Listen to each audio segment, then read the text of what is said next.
A new Karate Kid movie? All my life, I've dreamed of this moment. Jackie Chan, Ralph Macchio. I don't know who this guy is. All of my Karate Kid dreams are coming true. Didn't they just release the last season of Cobra Kai?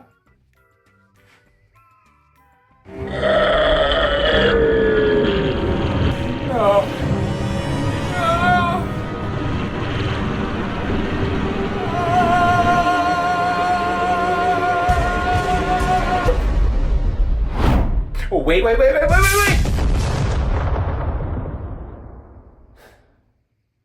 Hi friend, welcome back to the channel. This of course is another episode of I Should Have Never Volunteered for That Canadian Cloning Experiment. I'm coming to get you.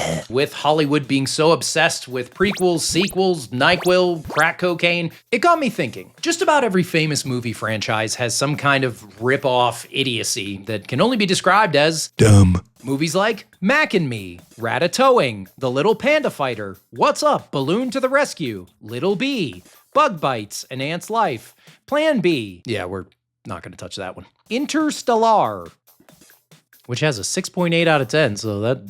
The Christmas movie? Christmas movie. Wow, I can't believe I just said Christmas movie. What a freaking idiot. The Christmas. Every time a Chris Nolan movie comes out, it's like it's Christmas.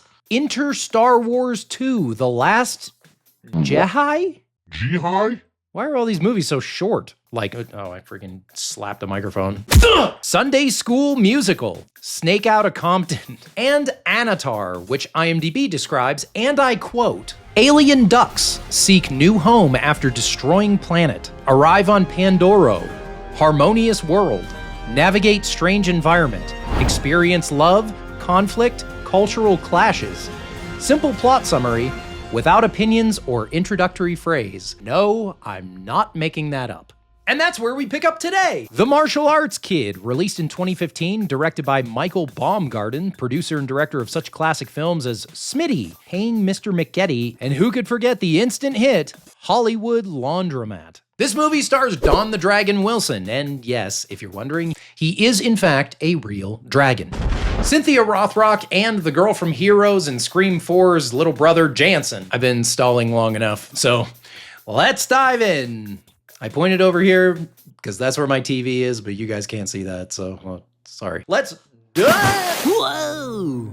Traditions with a Z. Hey, Dragon Ball Z. There you go. So after this epic title card, we get a shot of Cleveland, Ohio. The joke writes itself. So we start with our boy Jansen here, running away from some cops with who we assume are some friends. There's just a bunch of random kids. Also, this kid has the craziest fade I've ever seen.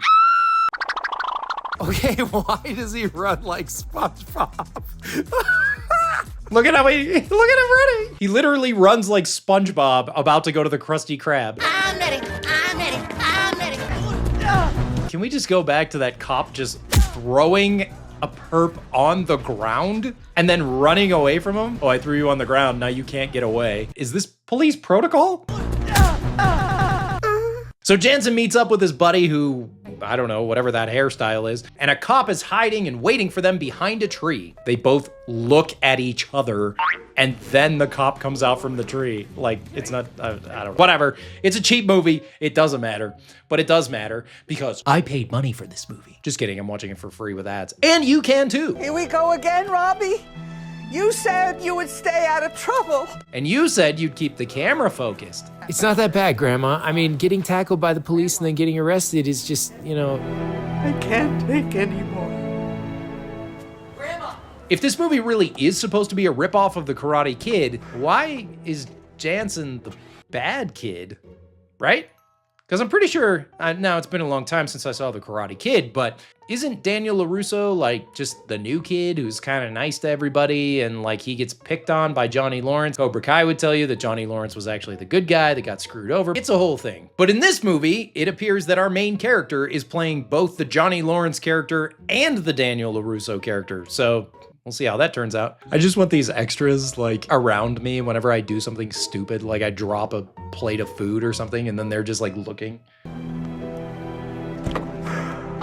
Freaking idiot. So Jansen is carted off and then flies to Melbourne, Florida, which is where we get our first appearance of Cynthia Rothrock. Also, what is this in the corner? What is this thing in the corner? Is that supposed to be some kind of art installation or something? Because it just looks like a bunch of sticks and an umbrella. So now Jansen lives with Cynthia Rothrock, and to pad out the runtime, they show you an obscenely long shot of just passing by things. We get it. You're in Florida. Also, why that door has no handle? Why the door has no handle? Are you supposed to get in that door? Because I don't know if you're gonna be able to do that. Mi casa, su casa.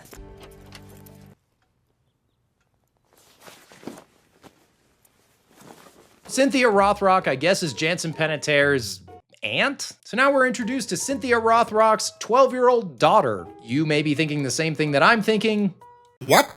Hi, Katie. Master Chief, is that you? Is this Halo? If I catch you snooping around my room, I'll stomp you like a bug. Got it? She's very cold to him, and then they cut to a leaf in a pool. Is this him? Is it the dragon himself? The secret is not cleaning the grill. How did he know he was standing there? Has he been saying that every like 2 minutes for the last 15 minutes, just in case Robbie came outside? The secret is not cleaning the grill. You know, it's really quiet here. You know, that table's not going to set itself. Top-notch dialogue writing, top-notch acting. So if you don't know who these two actors are, Don the Dragon Wilson and Cynthia Rothrock were big B-movie action stars in the 80s. And I'm starting to wonder if this movie was like partially paid for by the tourism board of Cocoa Beach.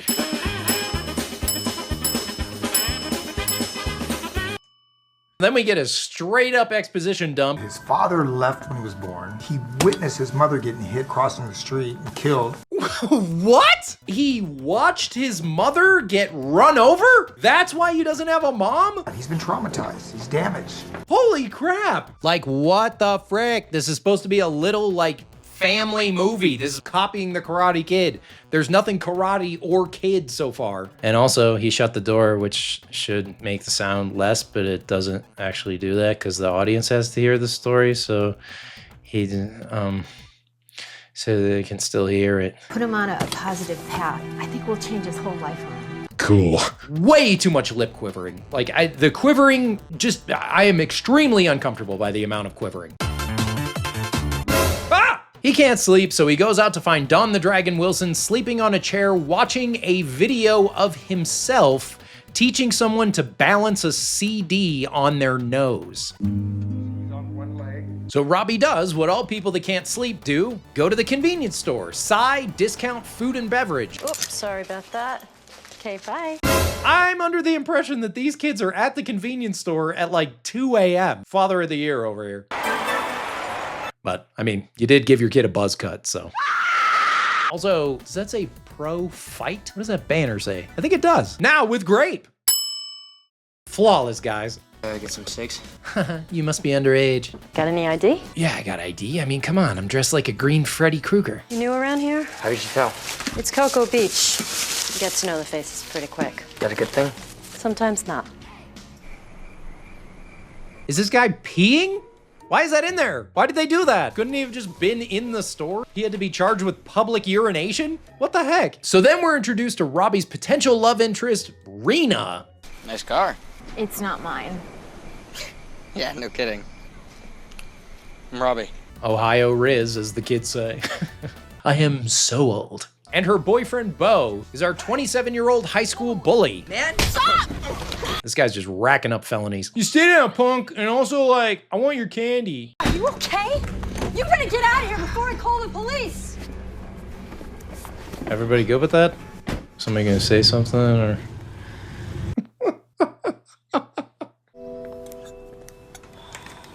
I was up last night and I was trying to find the bathroom and I just tripped and I fell and, you know. I see. Are you sure that didn't happen when you snuck out of the house last night? I saw you sneaking out while I was watching my own promotional video. Heard you come in through the window. I know it wasn't your idea to be here. Well, whose idea was it? But in order for this to work, we have to have a strong foundation of trust.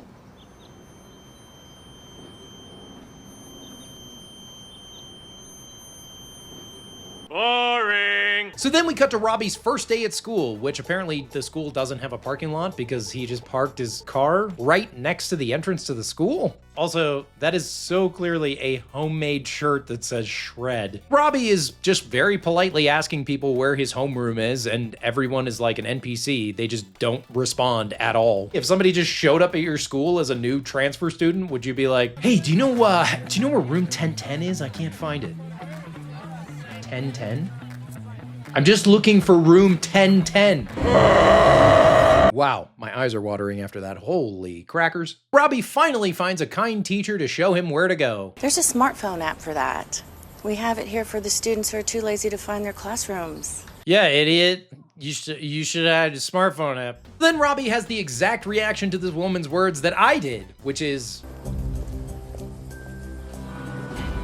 What? Is the entire school made of bullies? Is this what's gonna break Robbie's mean streak? He goes to a school full of bad kids? This is like a hidden episode of Scared Straight. Anybody can kill you. You can slip and fall in a banana peel. You can get in a car wreck. You can fall off a bridge. You could have an aneurysm on a toilet. Who can tell me what Miller was trying to say?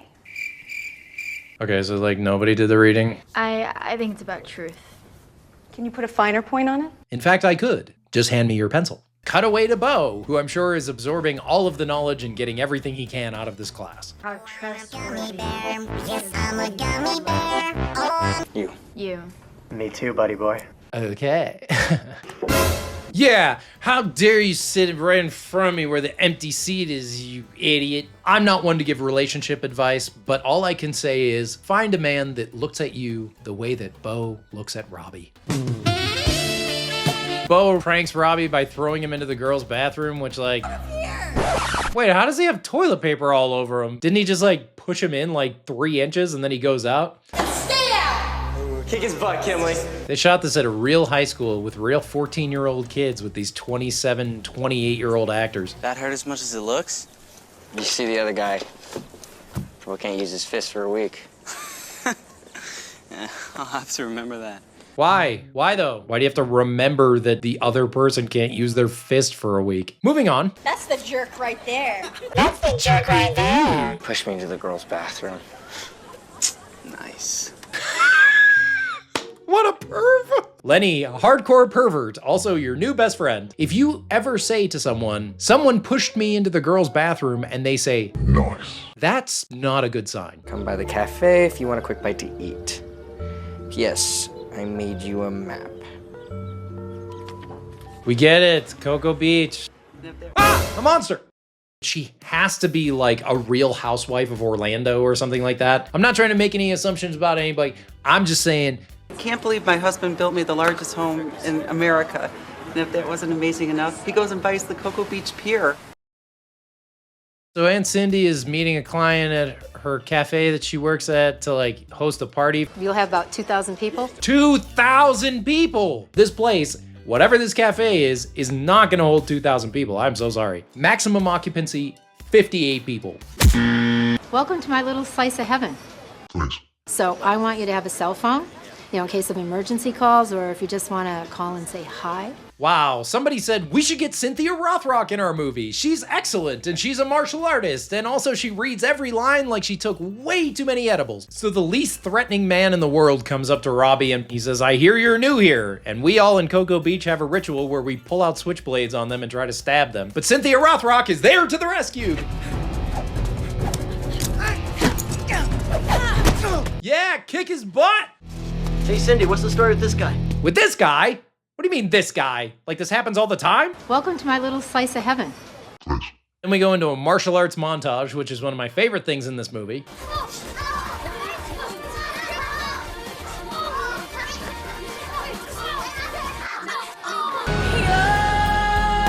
OJ, is that you? Oh, be careful with those swords. This is where the movie starts to subtly shift to like a karate seminar. If I give you $100,000, will you put a shot of my kids doing a fighting stance in the movie? Palm strike to the face, front kick. Nice. Strike, kick. Nice.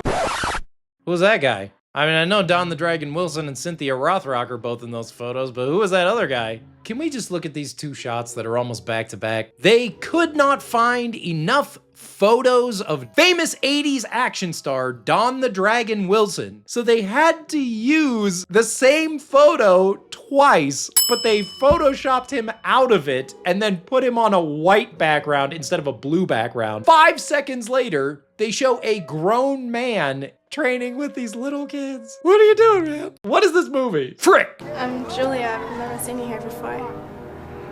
I've never really been here before. So now you would think like, oh, is there gonna be like a love triangle where he likes this girl at school, but he also likes this girl? Nah. You never see her again. Hey, Uncle Glenn. Oh, hi, Robbie. Oh, hi, Mark. Oh, hi, Robbie. Why didn't you tell me that you're some badass karate dude? Didn't you see the video he was watching where he was teaching the girl to balance a CD on her nose? Me and Aunt Cindy got mugged today. How'd that go? It was wank. It was wild. I mean, Aunt Cindy, she kicked his butt. Don the Dragon Wilson, Uncle Glenn, does not care that his wife and his nephew just got mugged at knife point. He does not care. You should teach me. I'm not sure you're ready. Why not? So he's not ready to train? You've been watching me put these chairs away, and you never offered to help. Like setting the table at the beginning and now cleaning up the chairs in the dojo. Like he didn't even know that was a thing that needed to be done. Frick! I mean, you're either selfish or lazy. Lazy martial artist is like not that scary. Probably not that dangerous, probably. I want to have good friends. I want to touch you. All right.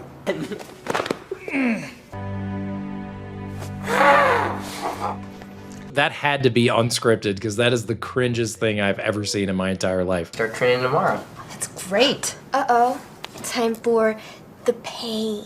Don't listen to her, she's 12. Don't listen to her, she's 12, therefore she's an idiot. Just trying to save him from the pain. The pain. Why she keep saying that? The pain.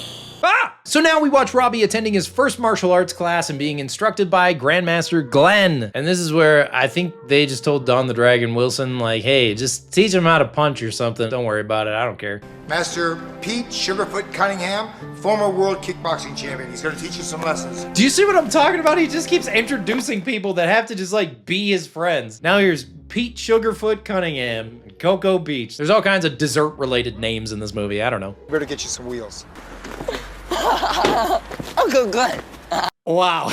I wish I could get that excited about anything in my life.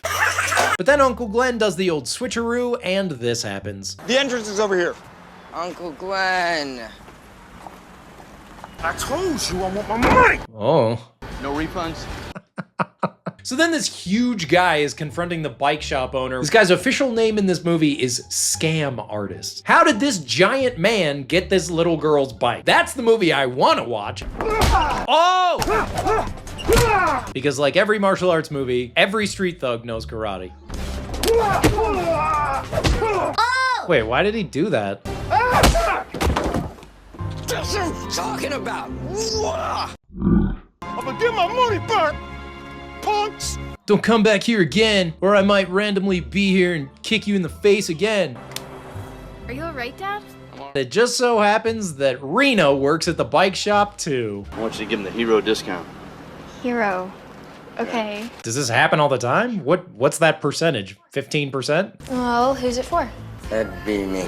Just, I need something to ride around on. Right. But I like bikes. That's good. Fresh air, exercise. Cool. I just didn't want her to see me as some kid who didn't have his stuff together. Bro, you're a new kid that just moved there with his aunt and uncle that just got beat up by her boyfriend. I don't think she thinks you have everything together. If you really want to get to know this girl, you just gotta look for the signs. What are you talking about? Help wanted. Incredibly dirty window. There's $10. Don't be late. Thank you, Uncle Glenn. Thank you, Uncle Glenn. Thank you, Uncle Glenn. You don't want to take that again without a voice crack, maybe? Paid for by the Cocoa Beach Board of Tourism. Robbie passes by Dojo Extreme, this movie's version of Cobra Kai. What is he doing? Oh. And somehow Robbie just knows he has to wear a tank top to go into this place. They show all these huge dudes like hitting bags and being like all threatening and intense, and then they show this super skinny guy with these like 2-pound weights. But in contrast to Cobra Kai, it's not like they're teaching people to hurt other people. This is just a kickboxing gym instead of a karate gym. It's just different. It's not like it's evil. Get up!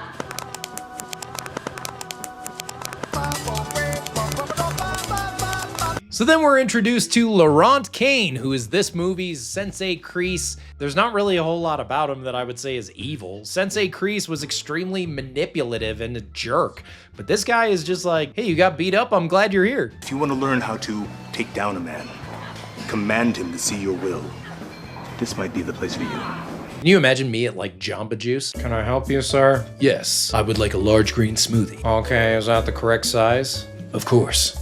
I never order incorrectly.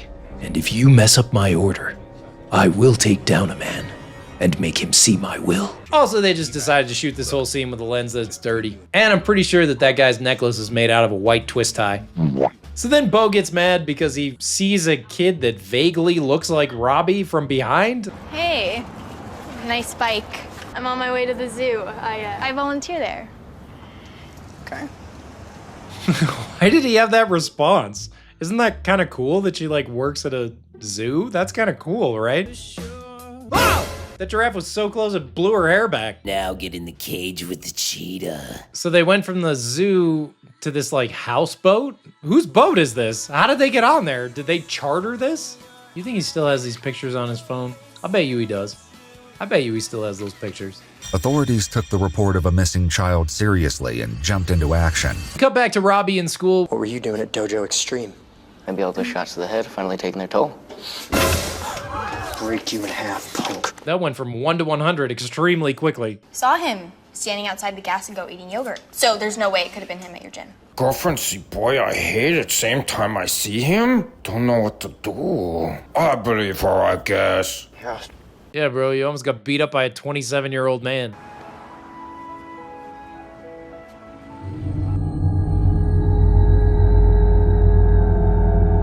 Pop punk version of this movie. Creepily watching you from the international palm sign. So then Don the Dragon Wilson once again does his best Tommy Wiseau impression. Oh, hi, Robbie. I like doing this. It's relaxing.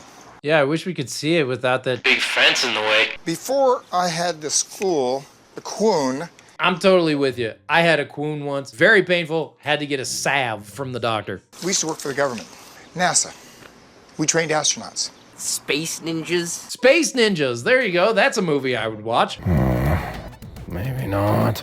There's this character, Coach Kane, very ground and pound, you know. Ah, yes. Ground and pound. One of my favorite exercises. He's all about aggression and fighting, and I had to let him go. Okay, so they knew each other, and Coach Kane wasn't nice, so he fired him, and then he set up his own gym. Okay, cool. So then the movie tries its best to do a Karate Kid ripoff scene where Don the Dragon Wilson sees Robbie washing the car. You know, you can wash on, wash off all you want. He said it! Remember Pat Morita? Remember the Karate Kid? Remember wax on, wax off? Remember before you watched this movie and you felt like a human? Right here? Yeah, no kidding. No kidding? What do you mean no kidding? They don't show us what they're looking at, so he's like, wait here. Yeah, no kidding. Can I have everybody's attention, please? I like it. Hey, that's the guy at Walmart that always says hi to me. We've got a real treat for you today, guys. Oh yeah, I bet. On my left, Dr. Robert Goldman. He is the holder of 20 strength titles in the Guinness Book of World Records. 20 strength titles? Doctor! Doc! What are you a doctor of? Throwing heavy balls around? Oh yeah, I bet that guy's hard to fight. I don't know why, but I thought the guy's uniform said Master Cushion. If you choose to sit, I am the Master Cushion! I think my favorite part about shooting the movie was when we had all the people with all the different martial arts styles training together. It shows so much unity, and it shows the masters just standing there on stage. And little Billy was so honored, and look at how serious he is, his face. What does this have to do with Robbie's story? And that was the point that Jansen Panettiere realized this movie would be bad for his career. That little kid running, dude.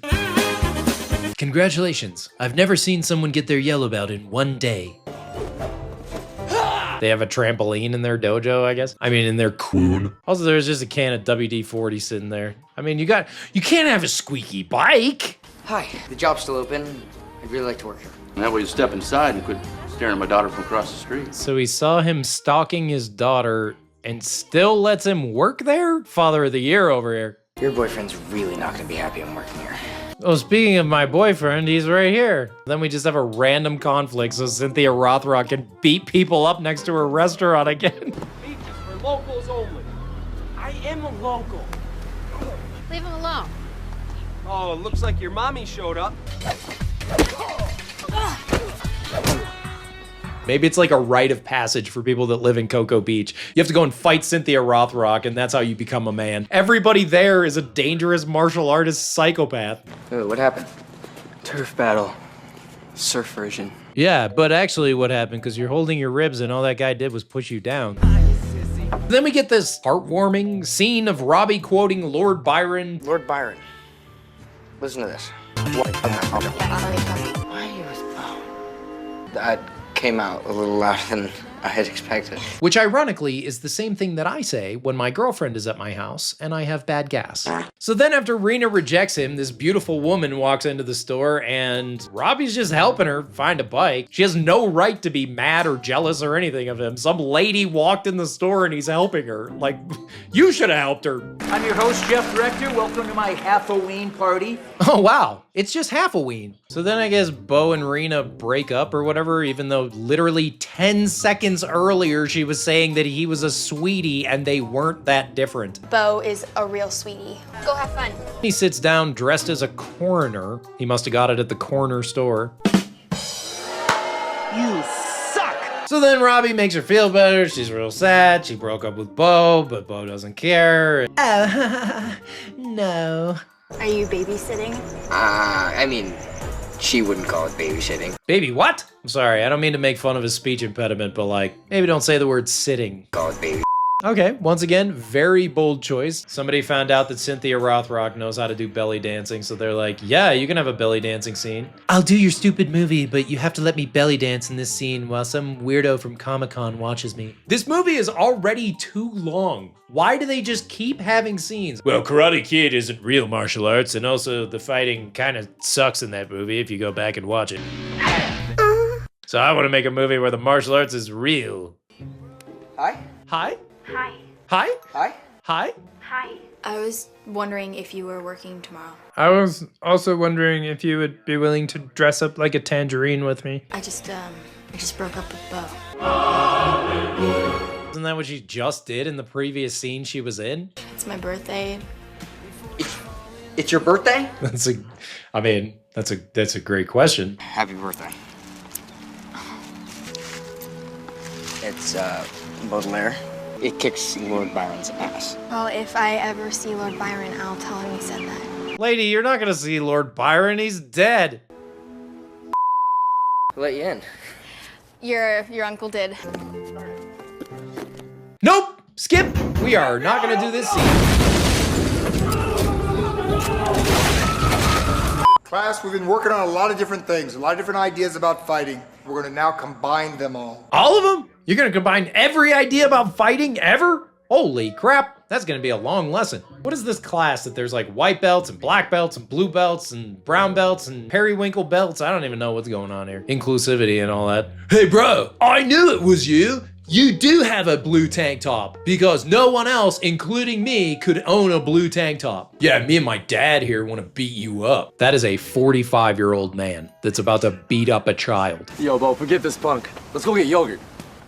Yogurt! Yogurt! Yogurt! Let's go get yogurt so I can work on my dad bod. Then we go back to Dojo Extreme, where they love those punching bags that are in the shape of a gourd. So then Uncle Glenn meets up with Coach Kane. Hey, can you stop your students from bullying my nephew? No? Oh, okay. So we find out that Bo's dad owns the gym, so Coach Kane isn't really able to do anything with Bo, which really isn't his fault, which makes him in a difficult situation, which means he doesn't want to lose his school, so he has to keep teaching Bo, so he's not actually a bad guy. Bro, we should shoot this at Kelly Slater Pavilion, so all the surf fans will be into it. 10 out of 10. Props department, 10 out of 10. Gotta lock it. Only got one photo. Stick half her face in one side and then the full face in the other side. Beautiful. Chef's kiss. This movie is very good at showing you things that make you extremely uncomfortable. Trigger warning. Bo goes up to Rena and smashes her locket and then is just the king of the slow exit. You okay? You sure? So then the movie gets just like a little bit too real for a second. There's kind of some kind of assault. I want to beat him up for revenge. But I won't, I guess, because the dojo's closed. So then the 35-year-old pickup basketball league gets beat up by Robbie. Those people watching were not extras, dude. You know the new kid, Robbie? Yeah. Yeah, you're gonna have a problem with him. The proper thing to say there would have been, hey, he just interrupted our pickup basketball game and beat the crap out of all of us. Where's Bob? None of your business. None of your business. Now beat me up with this giant fork on the wall.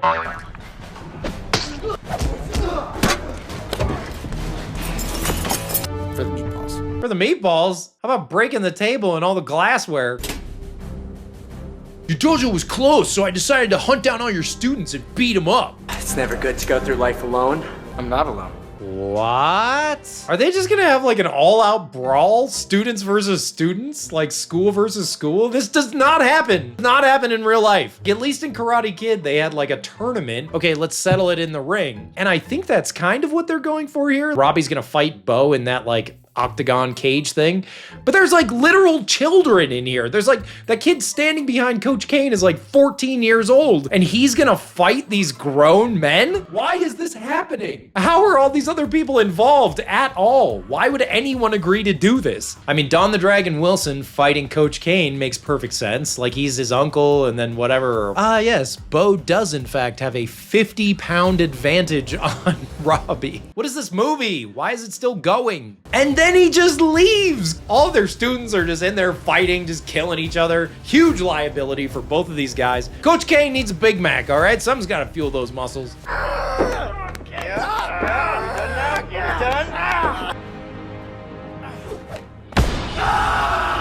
Oh, I see. If he just made him submit, Bo wouldn't have left him alone. But because he did the backflip, that makes total sense. Coach Kane goes into the batting cages as if his gym wasn't a good place to fight. I guess we have to have some kind of interesting climax, which ironically is what my girlfriend said. So Uncle Glenn is very confused as he walks into the batting cages, goes up the stairs, he goes down the stairs, he goes into the batting cages. Everybody, stop fighting! Even if Coach Kane won this fight, he would be arrested for someone shooting a gun in his place and everybody fighting each other. So then we get the best fight in the movie where it's two actual martial artists fighting each other, which is kind of fun with baseballs flying in the background and all that stuff. They probably had to do this whole thing in like 1 or 2 takes because that would hurt so bad to clang those bats together. Also, you get hit in the ribs with a bat. I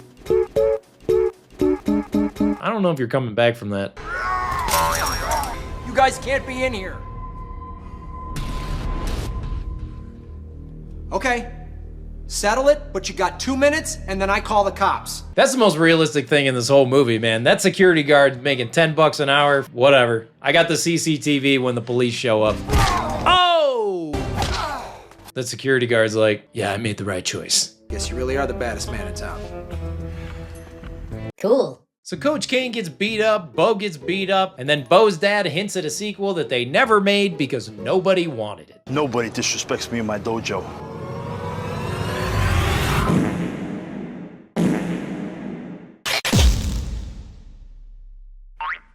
So because I wanted to end this video with a bang, I scoured the internet, sending out emails, DMs, Advil PMs to everyone that worked on the movie that I could find. And finally, I struck gold. I went onto Cynthia Rothrock's website and found that you could actually pay to have a 10-minute Zoom call with her. Obviously, I was stoked and I thought it would be great for the video. But I also didn't want to look like some kind of weirdo, so I bought an autographed DVD. After chasing her down for weeks trying to work with her travel schedule and then my schedule, I was honestly getting a little bit nervous. But then, a ray of hope. I was going to be in London filming a video with Brighton and Jade. But I really wanted this interview to happen and to be a great experience for both of us. And who knows, maybe I could become friends with an awesome 80s action star. It was happening. I put together a makeshift hotel setup, sent out the Zoom invite to Cynthia, and I was ready to go. This is going to be a lot of fun. I'm really excited about this. We're going to ask her questions about the martial arts kid, and her experience, and it's going to be super fun. So, yeah. This is going to be great. But as I was going over the questions, I kind of realized she's taking a long time to join the meeting. So I just hung out in the room and tried to pass the time. I figured it's a Monday. She knows it's for a YouTube video and one that's reviewing one of her movies, so she probably is just getting ready or something. I don't know, maybe she forgot. It's okay. I just kept checking my email to see if I got any kind of response from her. As 5 minutes turned into 10 minutes, and 10 into 20. If she doesn't respond, then that's just going to be my last email to her, and that'll be it. And a little bit past the hour mark, I was convinced that she just wasn't gonna show up. Yeah, she's not coming, dude.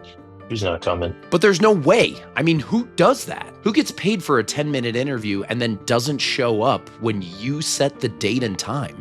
They also wouldn't completely ghost you and never send you an apology of like, oh, I missed the email, or I was busy, or I forgot. That wouldn't happen, right? Well, that, in fact, is exactly what happened. And I'm not gonna lie, I was pretty disappointed. Cool Kids Table has one less cool kid in it today, I guess. I guess it just goes to show that sometimes cool people just aren't cool people. Since the interview sucked and I've been on tour with Ninja Kids Live, if you buy tickets, I'll love you forever. And I might buy you something in return, like a pony. Neither Ian Lang nor any of his affiliates will ever buy you a pony. Ironically, one of the stops on the tour is only 37 minutes away from Cocoa Beach. And since the martial arts kid is basically a 90-minute advertisement, I wanted to see it for myself. Would it be the beautifully iconic wonder that the movie made it out to be? Or would I get in multiple fights with random locals where Cynthia Rothrock has to come and save me? If it's the second one, maybe I'll actually get my interview. Womp womp. We made it! Check this out, it's the famous Cocoa Beach sign. There it is, the pier, owned by that rich lady. He goes and buys the Cocoa Beach pier. Just walking around, I actually got to see pretty much everything. Like here's the pier sign, then this view from this random restaurant, this weird little sign that they got from Home Goods, this place where Robbie was walking that one time, and even Trader Ricky's. Wait, what? Okay, so I think this is the area where Cynthia Rothrock was beating up those dudes. I'm not for sure, but I think these were the stairs that she came down. And then she beat up those dudes like right here.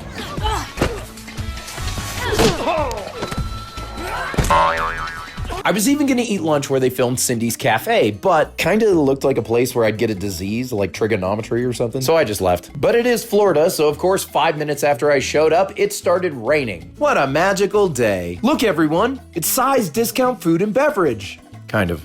And as luck would have it,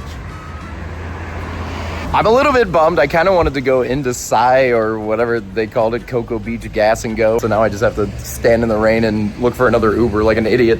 And Robbie's school, where only one student can park their car. The school's closed, obviously it's summertime, but this is fun. This is super weird. I don't know why I'm doing this. Paid for by the Cocoa Beach Board of Tourism. It's a silly movie about a kid that's a bad kid, and then 5 minutes later he's a good kid. He gets the girl, he learns martial arts, they have a huge fight in a dojo for some reason that is never explained, and then, you know, the movie's over. All in all, I would give the martial arts kid 10 face kicks out of 10. But what did you think about the movie? Let me know in the comments below, and if you like this video, make sure to like and subscribe.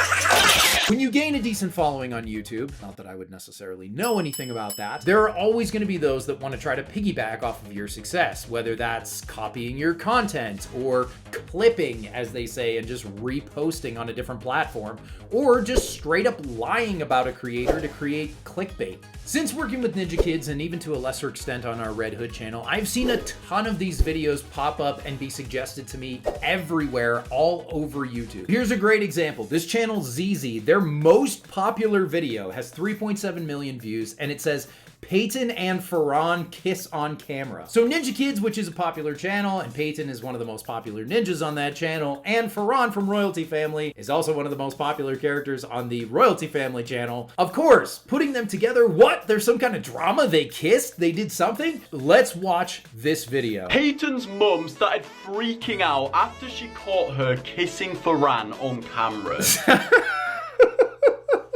So one thing that you'll notice is a lot of these guys have one of two different voices. It's either a super nasally voice with like weird inflections, like and subscribe, or this spider will crawl in your face while you sleep. No joke, the spider thing, it happens in almost every single video. They threaten you with like and subscribe to this video, or a freaking some kind of nasty bug is gonna crawl up your nose, inhabit your brain, and take over the world. That is horrifying, and I might throw up. So I will say I am impressed with ZZ. He didn't go that route, but he still had to put on that kind of Morg's voice.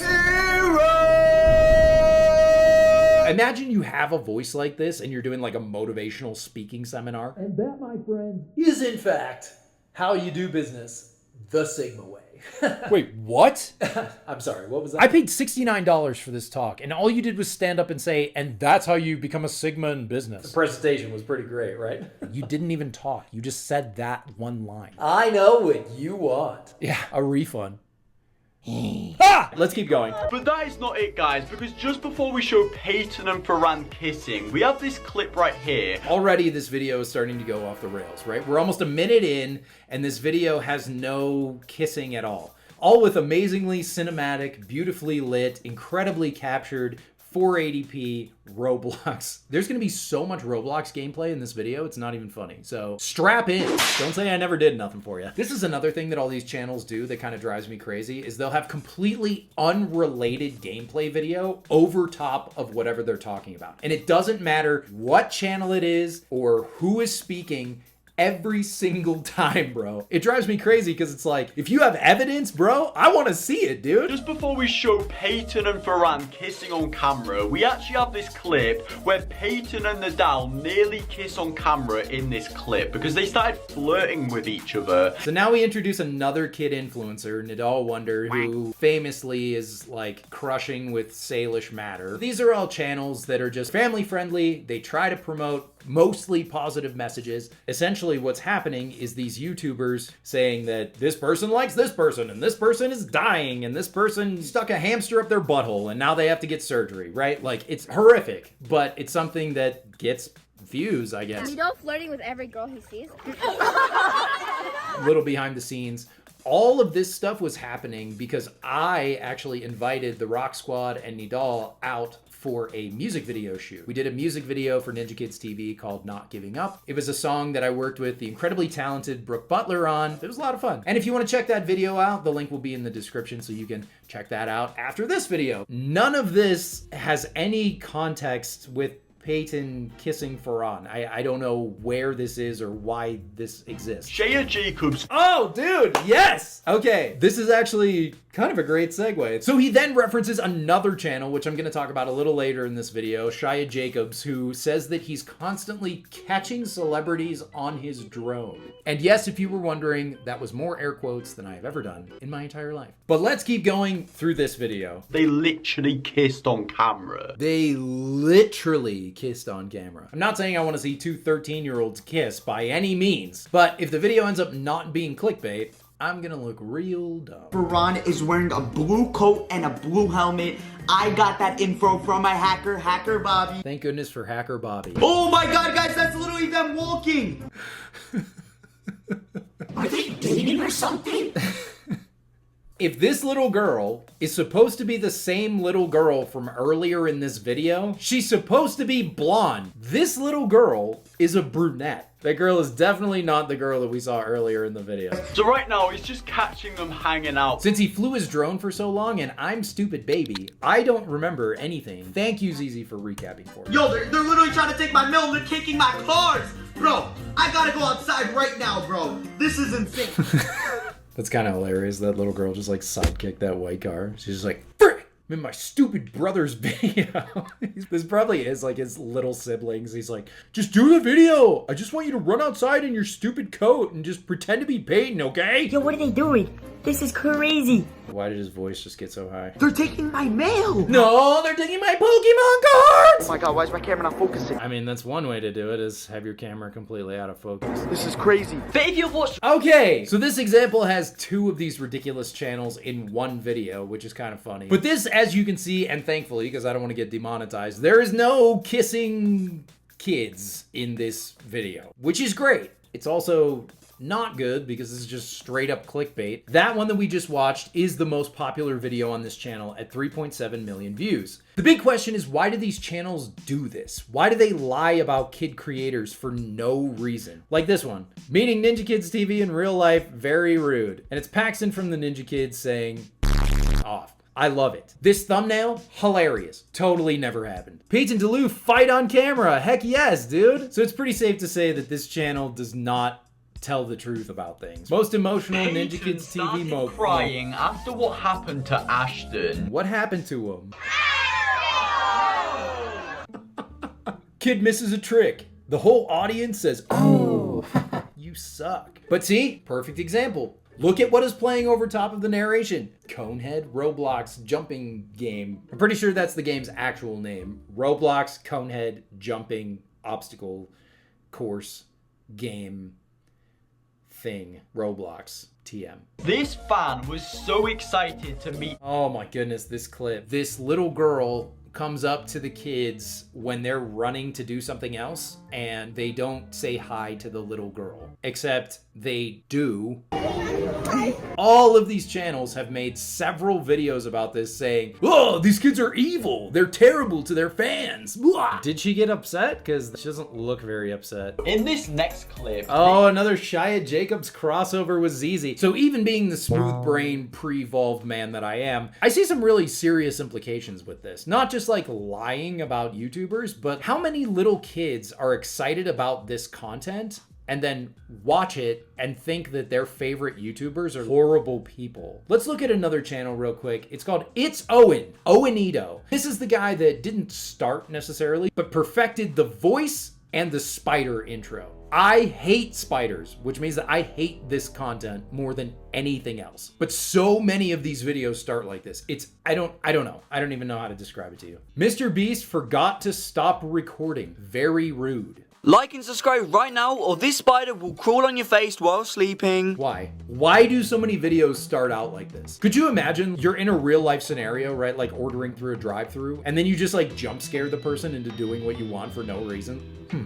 What would that be like? Welcome to Chick-fil-A. How may I assist you today? I'll do a grilled chicken sandwich. Oh, my pleasure, yeah. And this is crazy, guys. You aren't going to believe what I'm going to order next. Here we go. Play the Roblox gameplay. Who are you talking to? Oh my god. I'm going to order a small fry. So do you see what I mean though? They're just creating this clickbait to trick people into watching their videos. This isn't even like Dogpack came out a while ago with that like, exposing Mr. Beast. But a lot of it turned out not to be true and whatever. That's not any better, but to me, this is way worse because this isn't real in any capacity. It's not even remotely true. Mr. Beast accidentally says something that he shouldn't be saying on camera. Ooh, baby. Mr. Beast forgot to stop recording and said some stuff that he didn't want us to hear. Let's hear it, baby. Even when I, didn't have much money, if I had money in my wallet, I'd just give it away. Sounds fake. I don't know how to prove it to people. Jimmy is a nice guy. But you better like this video or this spider is gonna crawl in your face while you sleep, punk. Like and subscribe, idiot. Yeah, it's an inflammatory bowel disease. Are we really stooping that low? I'm guessing your first name is Owen and your first name isn't It's, but if it is, it's Owen. Are you really stooping so low to be like, oh, Mr. Beast has IBS. Isn't that gross? He can't control his poop. Like, really, dude? I want to read some of these comments. Oh no, he's back. Oh no, not his clickbait again. Bro's fatherless. Your main account deserved termination. YouTube banned my account. I'm so depressed. I don't know what to do. He got unbanned and continues tricking little kids.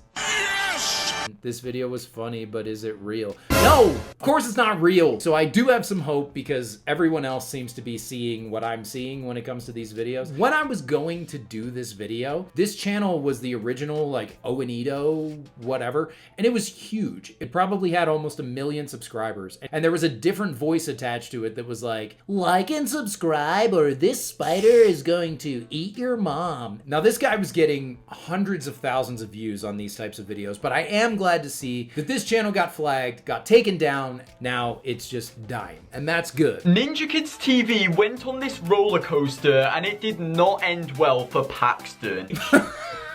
Oh no! Somebody fell off a roller coaster, bro! Now, in this first clip, we actually have Salish and Nadal at this amusement park together. They're talking about completely different people now. Again. So like for me, if I go to make a video, here's a topic, this is an interesting topic, I'm gonna make a video about this, right? Like I'm doing right now. Lying on the internet about kid creators for clout. That's the idea of this video. Also, I'm just noticing that on the side here, my top recommendation is the exact same video, except instead of Paxton fell off a roller coaster, then ... it says Paxton fell off the water slide. Not just a water slide, the water slide, folks. And then it only has 2 dots. I guess the water slide is less important than the roller coaster. Sorry, water slide. Subscribe right now if you love Ninja Kids TV. Definitely not subscribing. Okay, POV on this crazy roller coaster. Make sure you click on to No, dude! The video's over! They don't even, like... Paxton from Ninja Kids TV wasn't even in the video, dude. He was just in the thumbnail. Okay, comments reading, that is not Paxton. I hate these videos with people saying a bunch of random that isn't true. It's disrespectful and untrue. Boo. Stop the cap. This is fake. Stop lying. Boo. You're a leer. Paxton did not. Let's go to another channel and see if we can find something legitimate. This one's called IQ. Apparently, Peyton Dalu goes down a crazy water slide and something super unexpected happens. First off, points for a freaking AI voice, my guy. Look at this. Wait a minute. This conspiracy goes all the way to the top, my guy. Look at these thumbnails.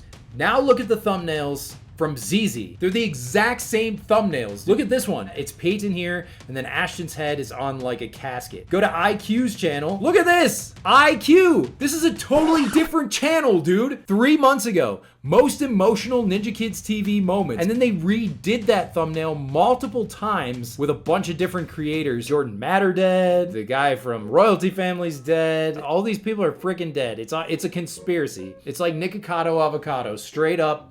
All the way. Everybody just shot a bunch of videos, and all the videos you're seeing, these people aren't even alive anymore, dude. They're gone. Posthumously videos. Let's see if this IQ channel is a little better. This is their most recent video from 2 hours ago. The Royalty Family forgot to stop recording. There are some crazy moments from the... Bro, Okay, so as predicted, it's the same thing. I would be really surprised if these were all individual creators and this wasn't a content farm that's just pushing these things out with different narrators, pretending like it's a different channel and a different creator. Imagine me making this video and it's the exact same video, me sitting here, but then I make the same exact video. I say the same things in a different voice and then just have like a different shirt on.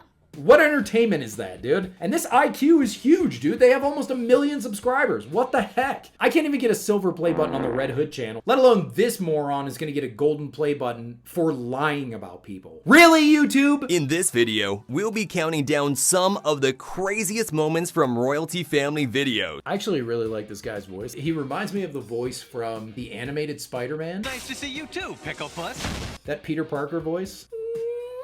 Put a friggin' level 5-5 complete. Final score is 0. So I don't know how I completed this level, but I must suck. If you're gonna put gameplay on top of something, it needs to be good gameplay, dude. This gameplay is nonsense. I don't think this is even their gameplay. You don't just have to make good content. You can steal other people's content.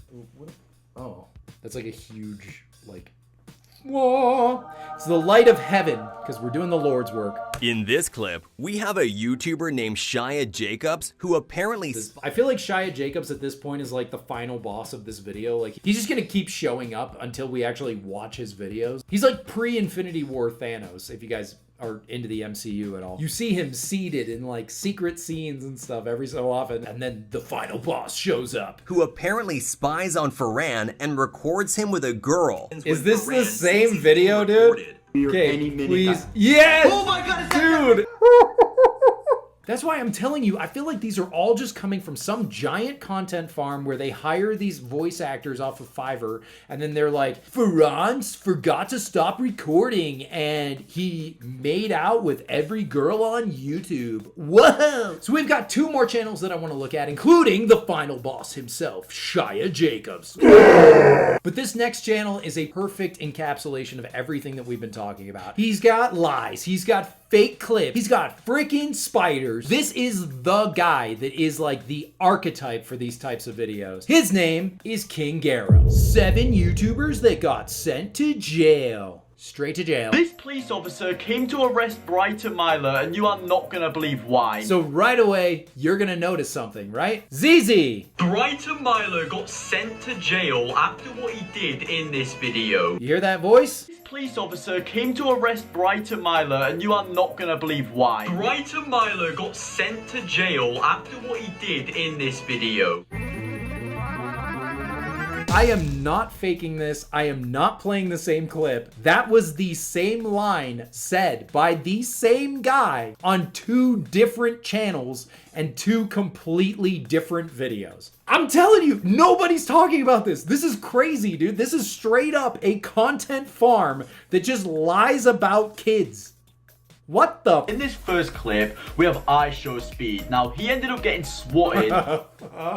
You know this is going to be a good one if Speed is in it. What the heck? Come to the back. Yo, bro.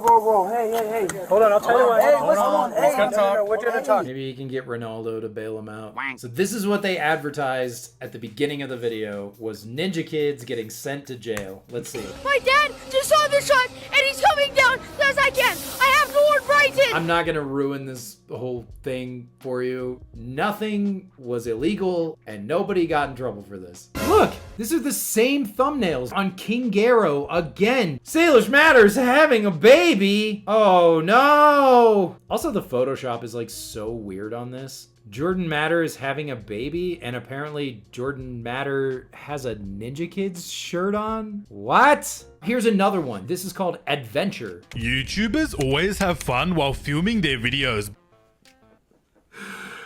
These voices, dude. All right, friends, now it's the moment you've been waiting for. We're gonna tackle the true final boss of clipping and lying content, Shia Jacobs. His biggest video, Do Not Call Ryan's World at 3 a.m. If you've never heard of Ryan's World, it's one of the biggest kids channels on YouTube. He used to do toy reviews and all kinds of stuff like that. I think they're doing like more family content. I'm not actually sure. I don't keep tabs on Ryan's World. That's it, I'm calling my dad. He said he's gonna bring my dad. No. Oh my God, guys. Ryan's husband Neil's calling me right now.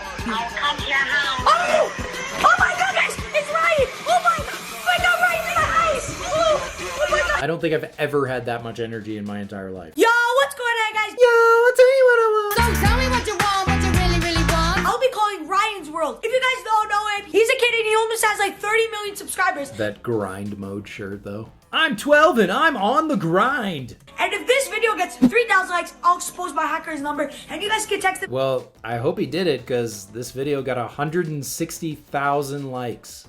This video got 160,000 likes. Last video winner was for the iPhone 11 and AirPods was right there. So yeah. So this kid talks to his hacker and then he says that he's gonna pay him $75 to get Ryan's World's number, which is insane that for $75 you can get a super high profile person's number. So after getting the number, Shia promptly starts spamming the number that he thinks is Ryan. Guys, he responded. The real Ryan responded, bro? Is this actually you? Yo! Oh, shoot my camera. That is the new transition through the rest of this video. Guys, it's actually him. Let's go. He said, why are you texting me at 3 a.m.? Why are you texting me at 3 a.m. when it's clearly broad daylight in this room? Oh my God, Ryan's on the phone, you guys. So then he calls who he thinks is Ryan. I will beat you in a fight, Ryan. You're not gonna come to my house. No, I don't believe you. I'll come to your house. Oh no. What? I don't think we can do it.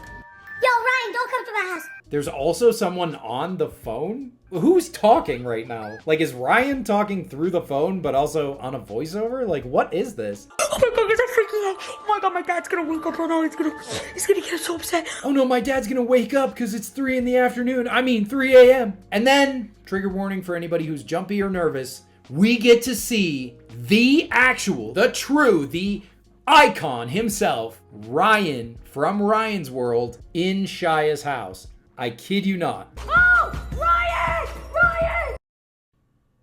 There he was. This kid right here that doesn't even look like Ryan. That's him, dude. That's him. Oh my God, guys, this is really bad, guys.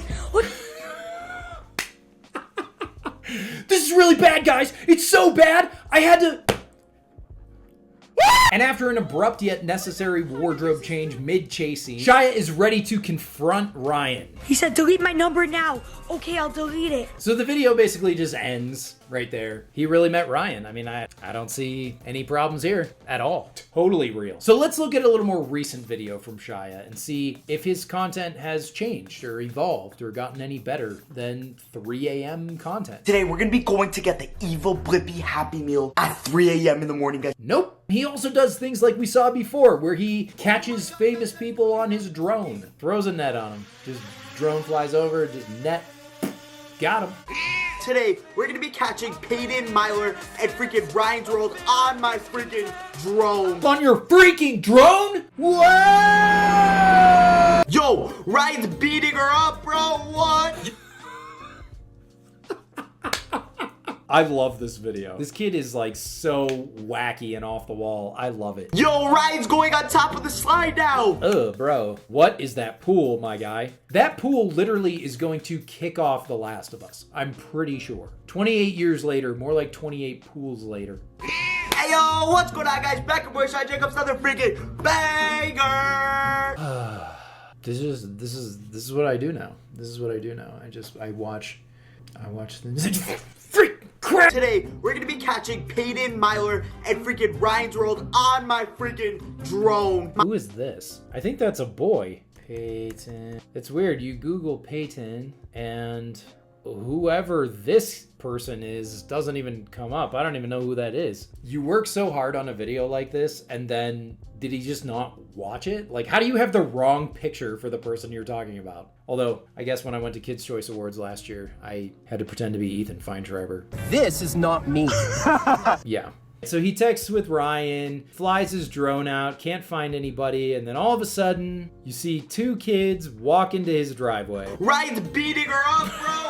He's straight up pushed her down, dude. See, but that's what I'm talking about, is like, this kid came up with this narrative. He came up with this ridiculous thing. This is pretty funny. If this is a parody channel and he knows what he's making and he's not trying to be serious with this is great. If he's trying to be serious with this and trying to pass this off as if this is like real, kind of a different thing. Bro, they have to be play fighting or something. Don't worry, he's just... They're boxing, she's kicking him. Dude, what the heck? Yo, Ryan's going on top of the slide now. Oh my god, what if Ryan falls? Don't do this, Ryan. Don't do this, Ryan. Please, Ryan. Don't go into the pool. You're gonna get cordyceps in your brain. What are they doing? Ryan's dancing on top. That's the dance that I do at every occasion. Unfortunately, we can't go through all of the channels like this, but maybe you were one of those kids that got like every genius award in school and you were voted most likely to succeed, and in gym class you used to call me Ian peeing his pants. Not bitter about that at all. But that's my point. I was dumb as a freaking grapefruit as a kid. I used to go during giant windstorms and stand out in my backyard, so when a big gust of wind came, I could pretend that I was like doing a Kamehameha wave from Dragon Ball Z. Like I was Goku, or probably Gohan at that time. I didn't know that wind was created by gases moving from high pressure areas to low pressure areas. I didn't know that crap. I was a kid, dude. But therein lies my point. Everybody, everywhere, no matter who you are, what your background is, you all should watch Dragon Ball Z. Wait, what was I talking about? So just to reiterate, I don't want to spread hate on the internet. I don't want you guys to run over and just like hate watch. I don't think that's very productive. But if you see something that you know is a blatant lie, it is okay to report it, because it does kind of damage the image of creators. And sometimes the best vote you can have is a vote with your eyes. Just don't watch it. If you don't watch it, they're not going to get paid for it, and then they're not going to keep making it. So anyway, friends, I hope you enjoyed the video. I know it got into ranting territory a couple times here, but if you did enjoy it, please leave a like and subscribe. It really helps out the channel in the algorithm. People don't just say that for fun. It is actually a legitimate fact. And believe it or not, 1 like on this video equals 1 influencer I will catch in a net with my drone and force them to make videos with me at 3 a.m. Hi friend, welcome back to the channel. This of course is another episode of... Of what? I don't know. We're here with Brighton and Jade because I found some of the cringiest, most awkward couples TikToks in the entire world. So you're gonna say we're the cringiest? No, I would the cringiest TikTokers. I would never say that to your faces. You guys have been together for how long? Like a year and a half. We've been married for 4 months. Super experienced. We're pros. You guys have a pretty good opinion of relationships and all that kind of stuff. Especially since I don't have too big of a nose to get in the way of kissing, right, Ian? Because his nose is so big. Why did I invite him? There's a freaking fly in here! We're gonna warm up with a couple easy ones. Okay.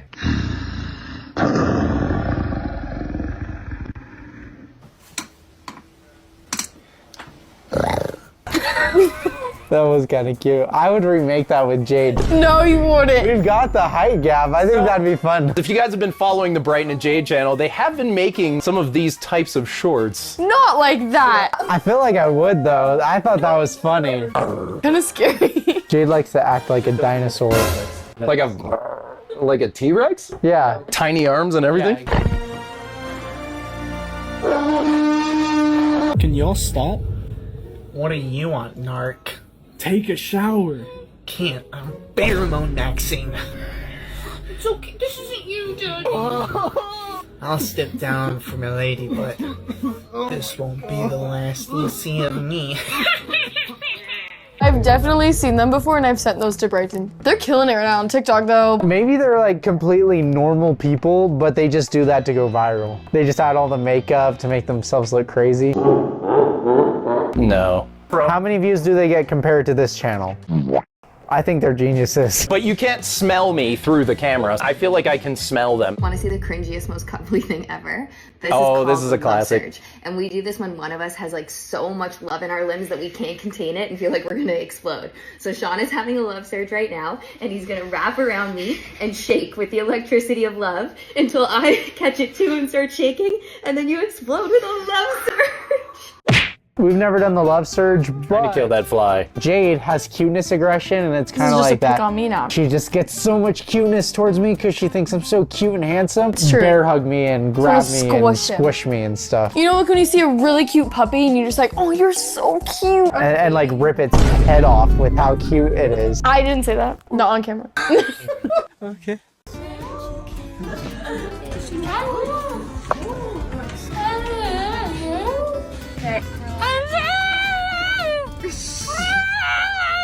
Oh.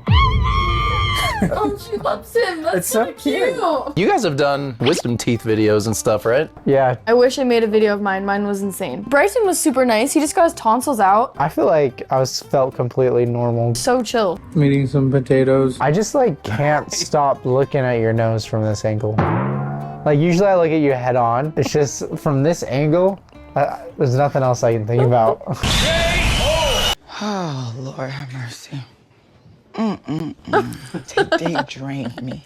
I would do that to Brighton, for sure. I think we should make that video. That'd be fun. I actually would. There's no way you could pick me up.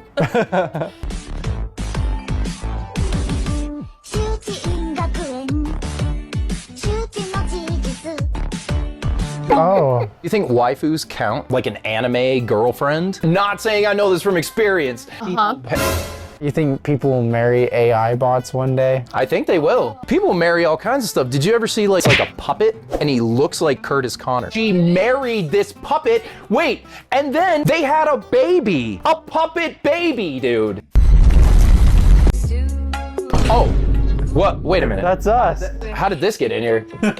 Wait. This couple's so cringe. No, this is so embarrassing. Somebody chooses these videos for me. I don't know how that gets in there. Yeah. You can follow their TikToks at Brighton Myler and Jade Myler. There's a fly in my face. Love surge, love surge. Oh, I've done this before. Wait, what? With my friends. It's even. You've done what with your friends? No, you haven't. You haven't done that. Ew! Ew! Jade! When I brought that up, I didn't expect that you actually did it. That's weird. It didn't actually work out. We tried and then we started laughing so hard, she started choking and then it didn't work. That was before I knew you, right? Yeah. Hey guys, today I'm dressed up as Baby, and my stepbrother is dressed up as Peter Pan. Peter Pan! I have no words. Oh. Wow. I mean, with an account called Alpha Familia. That's pretty beta to me. So all of these that we've watched so far are based on action. Oh, I'm caught in a love surge.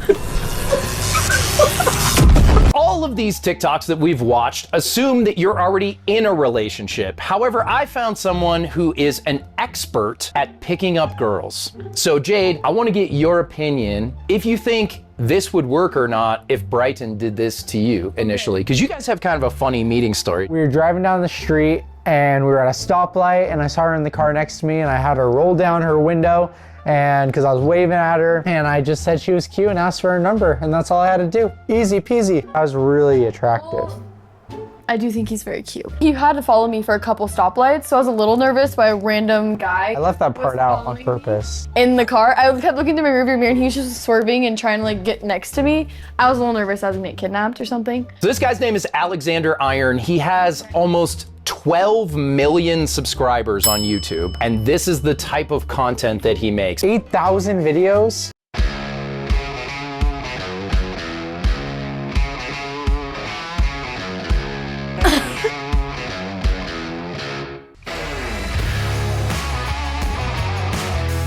Wait, so what did he even do? He just flexed? But the other guys were flexing too, so many with their shirts off. Guys. That's all you need to do. But they picked the other one? You just have to be the hottest one, right? I feel like that's not really great advice. Just be hot. It worked for me. You're single. That joke would be way funnier if I was.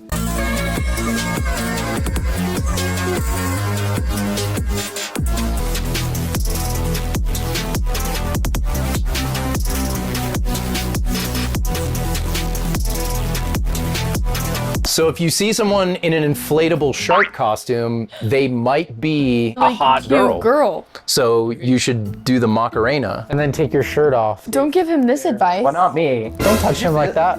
Don't touch him like that. If I take my shirt off, people will run away. True. That's, hey! I like how it's the same girls in every video. Maybe it's like a 50 First Dates kind of thing where these girls just keep forgetting that they met him already, you know? The title of that video is, honestly, am I handsome or not? Is he handsome or not? I don't think he's handsome. Let's go. Shots fired, Alexander. May I call you Alex? Alex Iron. Probably very nice though. What is he even doing?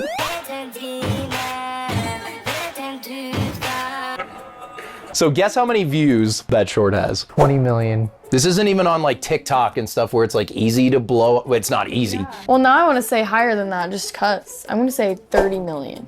Good guesses. 164 million views. That's insane. Crazy. The next video we're gonna watch has 142 million views.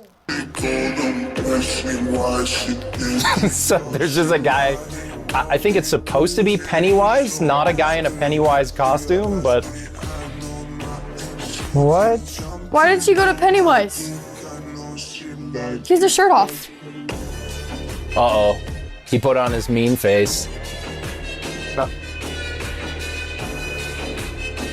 142 million views. It's creative, I guess. Who would think of that? But like creative in what way? I feel like it's an AI prompt. I'm losing brain cells. Ah! That's very misogynistic TikTok. He didn't massage any of those girls. No, I'm just saying, how is it misogynistic if he didn't give any of them a massage? Are you having a stroke? In your opinion, do you think Alexander Iron has the secrets to picking up quality, classy women? No. I think it's pretty gross. Yeah, that's not the way to do it. So this is an account that I've seen a couple other channels react to called TikTok Kids. I'm not sure how to describe it, so I want to just show it to you. Oh, she doesn't have the guts. Oh. Dang. I would have been the girl in the coat. When Jade sees something she likes, she goes for it. Not anymore. She's married.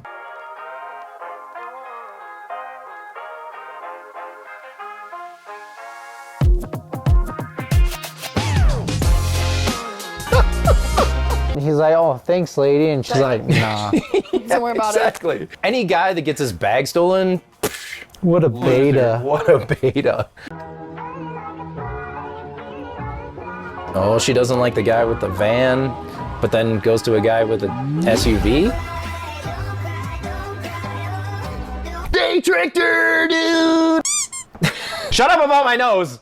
Wouldn't you think the blue van is cooler? It was an Audi. I would think. I don't know if it really matters. I feel like you have to see what guy's cuter. I think it is a thing, but not for Jade. Except I was in a Tesla, so I can't prove that for sure. But I don't think she's a gold digger. I'm also a very popular social media influencer. Oh, his neck. Oh. Why is it slow-mo for so long? Why did he put the mask on and then kiss her? To like stop her from getting whatever disease he had that gave him like that weird like multiple vampire bites on his neck. If that's a disease, she touched it anyway. Oh yeah. Is that a disease though? Well, he could bite her. Like who are these videos for? I think kids are watching it, but should not be watching That's it. probably true. Not like the Brighton Myler channel and the Brighton and Jade channel. You should go and subscribe right now.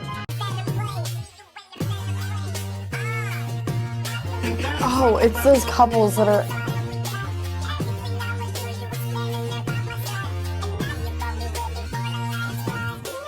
She wasn't there. She's a ghost. You know, sometimes you just want to hug your wife though, or your girlfriend. You just want to be so close. We're switching. Oh, he didn't give me enough time to switch. Oh, that's better. Like, we've never been that far apart for this long. What? I love this one actually.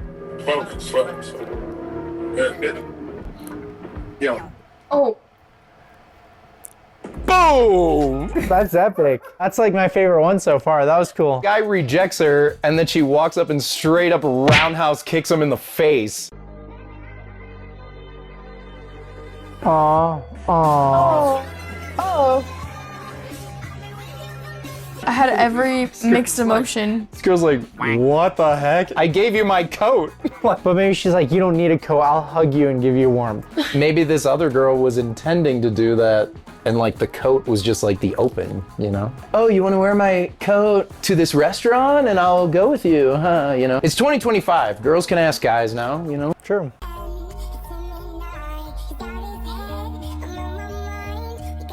So sad. Oh, now he's gonna be a bad boy. The classic transformation. Money. Oh. No! Don't throw the money! But he gave it to her anyway. You're losing the money! That's a win-win for her. She didn't think he was cute and then got the money. He pretends to be a rich punk and then just throws the money anyway? And she's like, sweet. So she got what she wanted. What the frick? Or she's hyped back there. After watching all of these TikToks, do you guys feel like you are stronger in your relationship? You have some techniques that you guys can use? I think we were good before watching any of those. I'm gonna erase my brain and pretend like I didn't watch any of that. That's probably a good plan. Tips and tricks for being in a good relationship. Just finding the right one who you can be yourself around and that you can love wholeheartedly. Then that's the advice. I can be myself around Jade. Find your best friend. Yes. And then it's fun. Thank you so much to Brighton and Jade for joining me in this video. Hey, we didn't even talk about these. Yeah, he's got an awesome shirt on, which is at liveawesome.com. They're pretty epic. Check out their new merch. I actually think it's ridiculously comfortable. I put this on earlier and I was like, holy crap.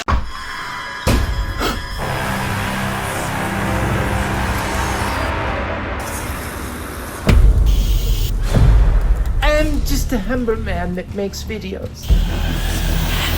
Ian, I am the almighty bootleg. Hey, that's cheesy. Hey, you should go back to working with the Ninja Kids, idiot. What? Silence! You will play these bootleg versions of beloved games, or I will replace you with a bootleg. That's not true. That's impossible! I am here to show you the worst games imaginable. Wait, all I have to do is play some games and then you'll leave? Yes. Okay. The world of bootleg or homebrew games has exploded over the last 15 years with cartridges for every system that you could possibly imagine. So I picked up 10 of the most fun-looking bootleg homebrew games on eBay, and we've got Pokemon games for the GBA. This one's Pokemon Brutal version and Pokemon Rocket Science. We've got a weird Mario and Sonic hybrid for the NES, complete with detached label. You hear that? That's how you know it's good. I got the Quattro series, complete with label upside down and open space for some kind of something in here. I'll read this later. We got Dragon Ball card. We got Mario GoldenEye. We even got a thing that I picked up at the Chinese gift store for $10. You telling me this has 620 games in one? This is gonna be hours of entertainment. This is definitely not gonna be one of the worst $10 purchases I've ever made in my whole life. And we're even going to take a look at those pocket game things that your aunt bought you for Christmas off of Facebook. It turns on and everything. And we're going to be rating these games on 3 criteria. Playability. What does the game actually look like graphically? Does this actually look like a Sonic game where you play as Mario? And 3, is it fun? Because if it's not fun, then what the heck are we doing here? You shouldn't even watch this video. But keep watching the video to the end because I need the watch time. My children are starving.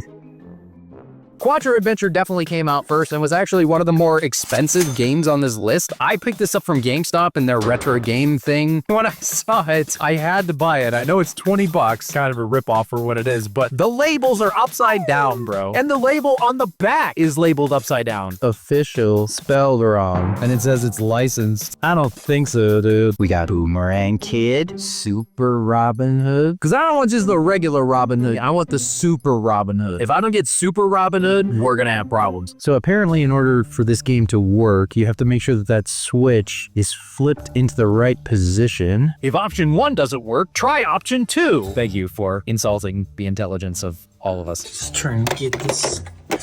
Okay, I think it's working. Oh, this is dusty. Price sticker taunting me.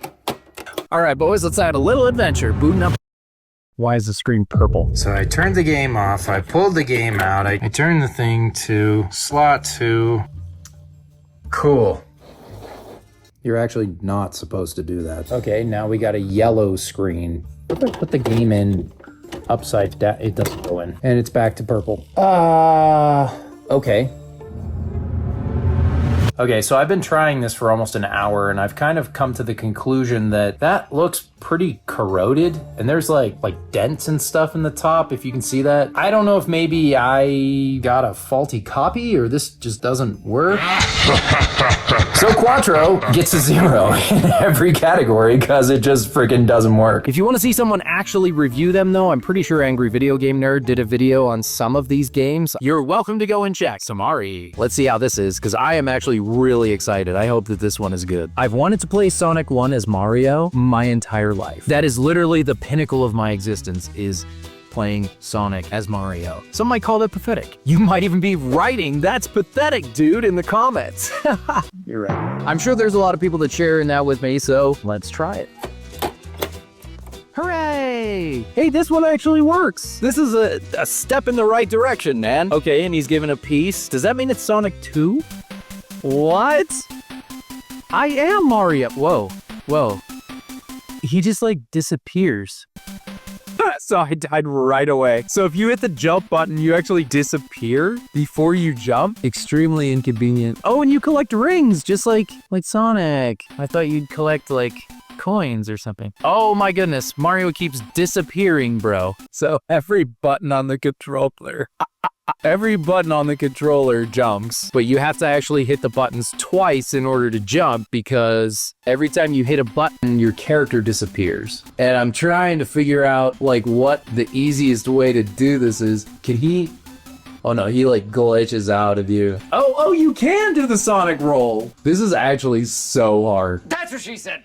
It's kind of weird because it doesn't have the sense of speed that Sonic has. That like, oh, I'm Sonic, I'm running as fast as I can. Blah! And the platforming as Mario is extremely challenging. It's like so hard not to lose rings. If you get going fast though, you're gonna freaking die, bro. It is funny though, you can kind of see the Sonic sprite like come through Mario a little bit. And with that, I think we're done with Samari. Samari was actually pretty cool. If you ever wanted to play Sonic as Mario, it definitely is as advertised. I would probably give it 5s across the board, except for being as advertised. You are playing Sonic as Mario. So with that, I have to give it like a 9 out of 10, because it technically is what it advertises, but it's not that well put together, so, you know, it is what it is. Now we're gonna actually get into 2 homebrew games that are original games. These are not licensed by Nintendo. They were just made by some random guys that have a passion for making video games. Makes you feel like I'm opening contraband or something like that. Don't sue Nintendo. Seriously. Whoa, cool. And it's got its own slipcase and everything. Dude, I kind of like this. The Arm Wrestling Classic, brought to you by Fista Games. Kip Fista Games? You gotta fist a game? I gotta stop saying fisting. This was literally made in 2022. So let's see if we can win the Arm Wrestling Classic. Gotta use my fist. Okay. Oh, and I think on the side they're showing you like all the little characters and stuff. That's kind of fun. Buried Biceps versus Tubby Tom. Okay, I don't even know what to do. Press select. Oh, I lost. I think I'm supposed to press it like super quick. Come on! Dude, what? How am I losing? I'll try again. I mean, if I can't even beat the first guy, that's pretty embarrassing. Okay. Bro, I hit A super fast. This game is really ruthless, dude. So I'm hitting it in time with the blinking. I hit it in time with the blinking! What the heck, dude? Many more games to get through. It's fine. All right, on to the next one. This one is gonna be really weird. I'm pretty sure it's like Jaws, but also like not. Carpet Shark! Based on the 2013 Fista Productions film created in 2021. Wait, what? No copyright whatsoever. Words, and more important words. I like this company. Oh look, it's a carpet shark eating the guy's shadow. He's sucking out his soul! Anyway, let's play it! For 30,000 years, I was a shark. For 30,000 years, I was a shark. I don't think that's how that works. Tonight is the night that I feed, based on the 2013 film. Are you telling me, honestly, there's a movie called Carpet Shark? I guarantee you it's on Tubi, Amazon Prime. It's gotta be free with ads. Carpet Shark level 1. Oh my goodness, what in the actual... I play as the shark? Wait, how do you eat people? How did I not get them? I'm a shark in the carpet. Gonna eat your booty. He's a shark in the carpet. He's gonna eat your booty. Yes! I freaking ate a guy! Okay, I think I'm just gonna rate these both together because they make no sense. But I will tell you, I definitely want to watch that movie now. No offense to Fista Games Productions, but these games kind of suck. I think these games cost me like 20 bucks each on eBay, and I'm not super impressed with them. The only thing I can think, honestly, guys, is like, both of these, are they what they are? Yes, you do try to eat humans as a carpet shark, which for the first 5 minutes I found incredibly entertaining. I freaking ate a guy! You do try to arm wrestle the dude. I could not figure out the controls. These were not super great games. In terms of, are they playable? Carpet Shark definitely more so than the Arm Wrestling Classic. I could not play this. So I'm giving this one a 2 out of 10. Is it what it is? Yes. I don't like the graphics and the floating heads watching me do things. Who hasn't been in the shower and just seen floating heads clapping for you? I mean, so this one, honestly, across the board, if you want to make an average, I would probably give this one like a 3 out of 10. This game sucks. Please don't buy it. Carpet Shark, it's a Friday night, you got some buddies around, somebody says, what's the weirdest game you own? I would probably pull this out and start eating people as a Carpet Shark. Maybe a 5 out of 10. It's fine. It's not amazing. It's time to move up in the world to the N64. I'm kind of leaning toward Dragon Ball Kart because I think GoldenEye with Mario characters is going to be really great, so I want to hold on to that for a sec. So watch to the end to see what happens. Ho-ho!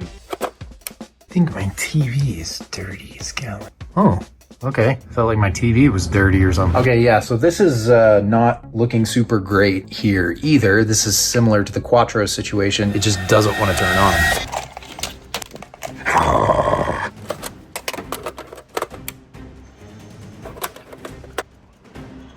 Banjo-Kazooie freaking works. Did I get scammed? Is this an empty cartridge? Frick! GoldenEye with Mario characters better freaking work. All right, here's the moment of truth. This better freaking work. Come on. Read it.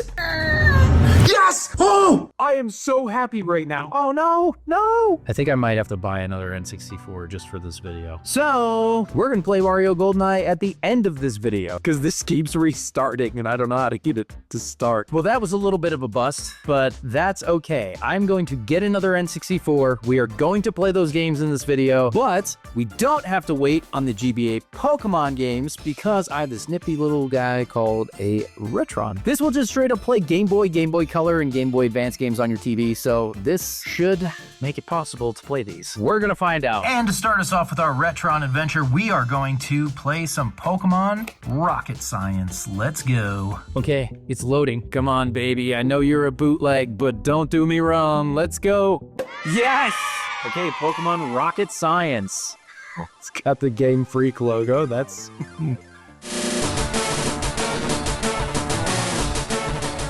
Yo, get that Nidorino Gengar battle. Here we go. Okay, we got some fire. We got a bunch of like fire on the screen. What the heck is this? The various buttons will be explained in the order of their importance. I know how to play Pokemon games. In the world which you are about to enter, you are employed by the evil organization Oh, bro! Okay, I actually get to play as a Team Rocket scientist in this game. That's pretty cool. Oh, there he is. The man himself. Giovanni. Yada, yada, yada. He's talking about nothing. Hey, you. What is your name? I don't know what my name is because it's a black screen. Okay, am I... wow. Okay, I think there was a keyboard that was supposed to come up but didn't. You lost to this guy. So this is like, oh, you lost to your character in the actual Pokemon games. That's kind of fun. Oh! So we're actually like in the gym. Bro, this is cool. Since you all got fired from Silphco. Ha! You can steal Pokemon using the Pokemon Stealer. Oh, okay. This is actually kind of fun. You get like the Team Rocket gadgets and stuff. I actually think this is really cool. This is Viridian City, but where is it? I don't know if the game didn't load properly. I made some coffee and that's what I need to get going. Go yourself. The old band. Oh, this is just like red and blue. Oh.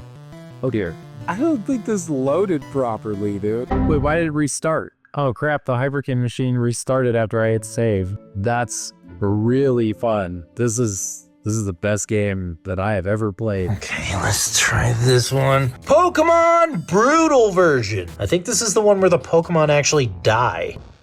That looks like it's coming apart. That's great. So we tried Pokemon Rocket Science, which I actually thought was pretty fun and kind of cool. It's a different aspect of the Pokemon games. I would probably give a solid 6 out of 10. Yes, it freaking worked, bro. Yes, here we go. Game Freak presents. I feel like this is gonna turn really bad really quickly. Pokemon Brutal version with Sharpedo. We humans live alongside Pokemon, at times as friends and playmates. Oh, that's cute. Oh, this is just a legit version of Diamond and Pearl, I think. I thought this was gonna be a ROM hacky game, kind of like Rocket Science, but it's actually, this is pretty legit, dude. Chick Pokemon. Oh, Torchic! Frick yeah! Dun, dun, dun, dun, dun, dun, dun. Give me the freaking theme song, my guy. Level 2 Puccino. What is this, a freaking joke? This is a legit Pokemon game. I don't know what the frick was going on with Rocket Science, but that was embarrassing, dude. 2,000 years later. This is not actually the one where the Pokemon die. I thought it was because it says brutal version, so you'd think they would like explode into something, but they don't. But honestly, it plays great. I just can't save it, which is not ideal. But if I plug it into the GBA, it'll probably work, and then that's great. Pokemon Brutal version overall score doesn't really add anything new, but I'd say 7 out of 10. Guess what? I got one. Here's the old one, here's the new one. They look almost identical, except this one's a little more chewed up, which makes me nervous. Freaking dent in the side. Harvey Dent. Hi. Rachel! Let's plug this in and see if it works. Dragon Ball cards. Come on. Oh, it's just showing those lines again. After trying 2 different N64s, Dragon Ball cart, might just be a no-go. That's really disappointing. So I'm just gonna go on eBay and try to tell the seller that this game doesn't work. We'll see what they say. Maybe Mario GoldenEye will be a little more stable. We'll try it. This is what I was really excited for, so the fact that this isn't working is really a bummer to me, and I'm trying to figure out what to do, but I don't know what to do. I'm gonna reach out to the company, see if I can get new copies or something like that, and by the end of the video, hopefully I'm able to play this, and I can let you guys know how it is. But it's finally time for our 620 minus 1 games. 619 if you're dirty math. Wow, I kid you not. This weighs like half a gram.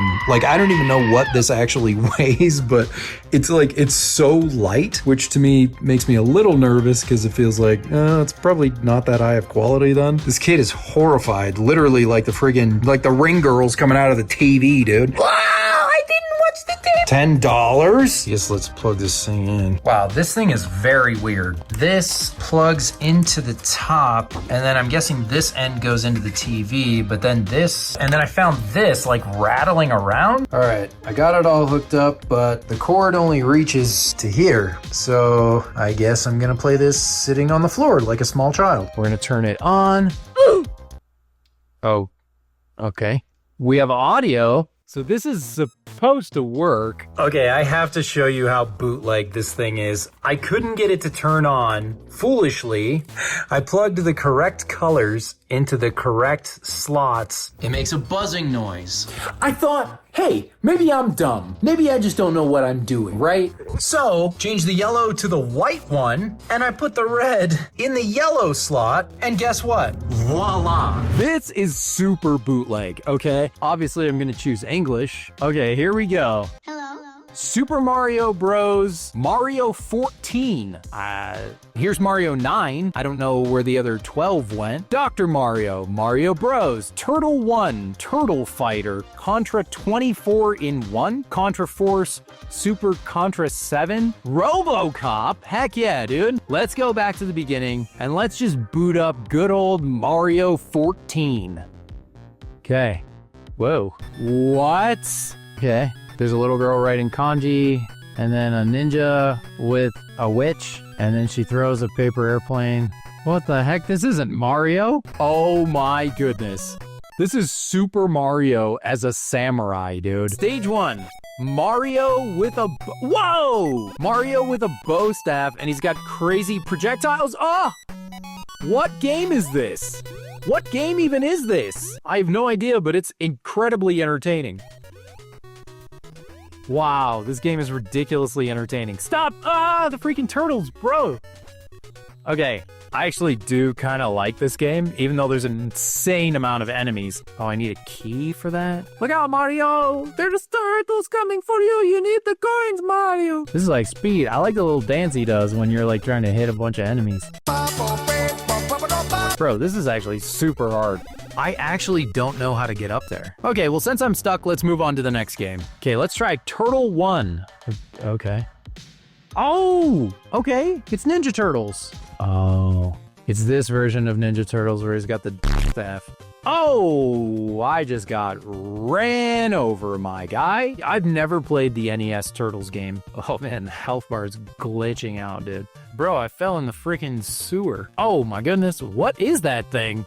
Is that a Foot Clan guy? The sheer amount of enemies here is crazy, dude. But to be totally honest, like, it is fun. So far, these games are fun. I want to see something that I've, like, never heard of before. Fish War. That's kind of scary. Oh my goodness. Okay, it is kind of scary. Copyright 2004? The NES wasn't making games in 2004. Oh no. What are you supposed to do? Are you supposed to eat?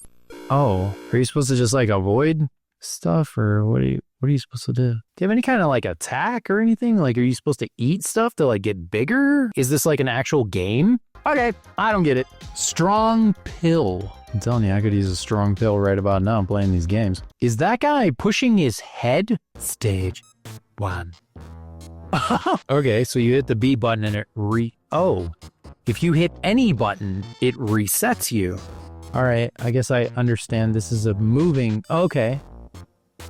I did it. Yeah, I think somebody was taking strong pills when they made that game. Let's play one more game on this plug and play console, and then we're gonna try this little guy. Similar thing, but I think this thing has like 20,000 games or something stupid like that. All right, here we go. Oh my goodness. If this is the actual Pikachu game that I think was called like Pokemon 2 or whatever, I have to play this. There's no...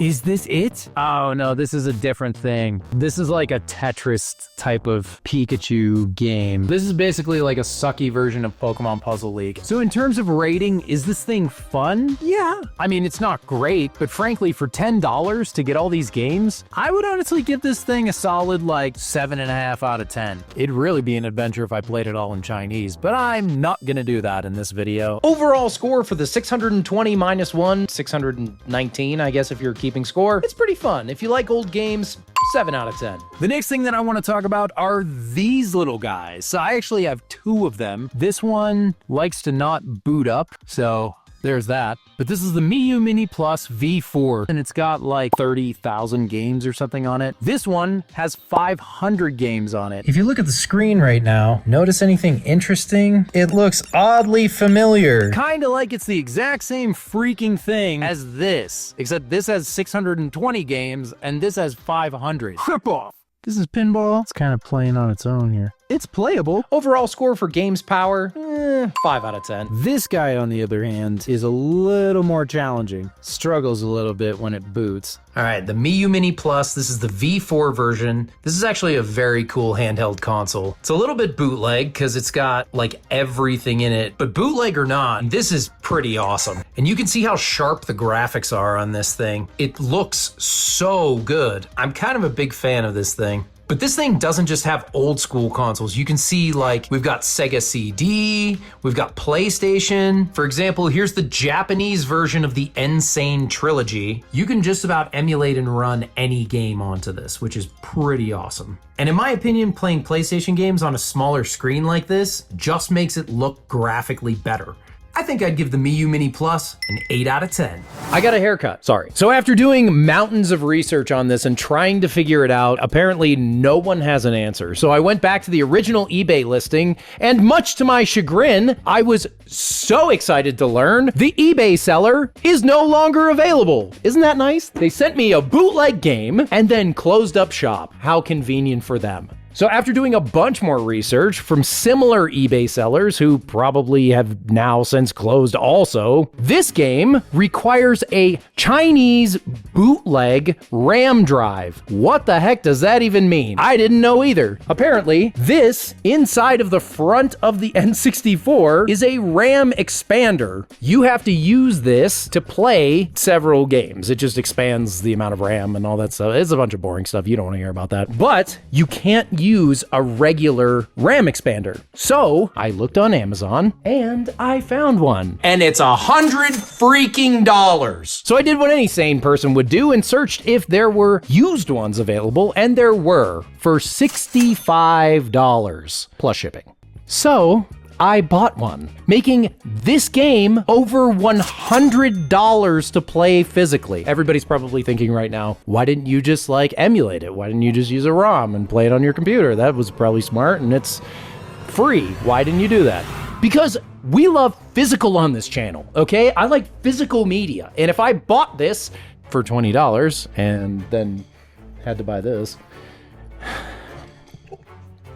I did it for you. I wanted to do it so that you could have the experience, so that I could actually have the experience of playing Dragon Ball Kart on my system. Like it's cool, man. It's cool, right? Tell me in the comments if you think it's cool. Nice comments only. I'm watching you.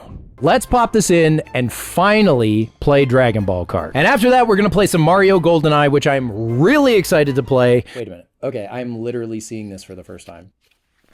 There is a picture of the red top on this cartridge. This is not a bit, this is not a joke. I'm legit seeing this for the first time. I went through all this and did all this research, and it told me on the cartridge that I needed this. I'm a freaking idiot, dude. Well, I have it, so let's play it.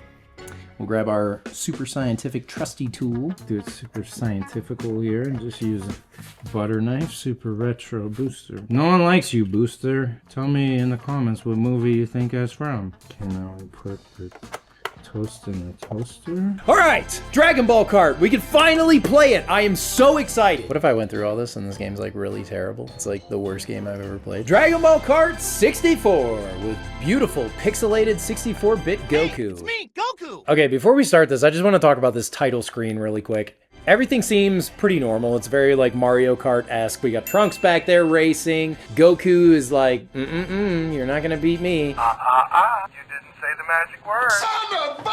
This right side of the screen is Krillin on the ground being run over by Vegeta. Goku! Let's play some Dragon Ball Kart. Okay, one-player game. This is kind of a fun roster. We got Goku, Frieza, Trunks, Krillin, Cell, Vegeta, Beerus, and Piccolo. But we gotta go with the OG Goku. So Red Ribbon Cup is kind of fun. Nappa's farm, the alternate universe where Nappa just settled down with somebody and had a farm. We're gonna try Red Ribbon Cup. Starting off strong.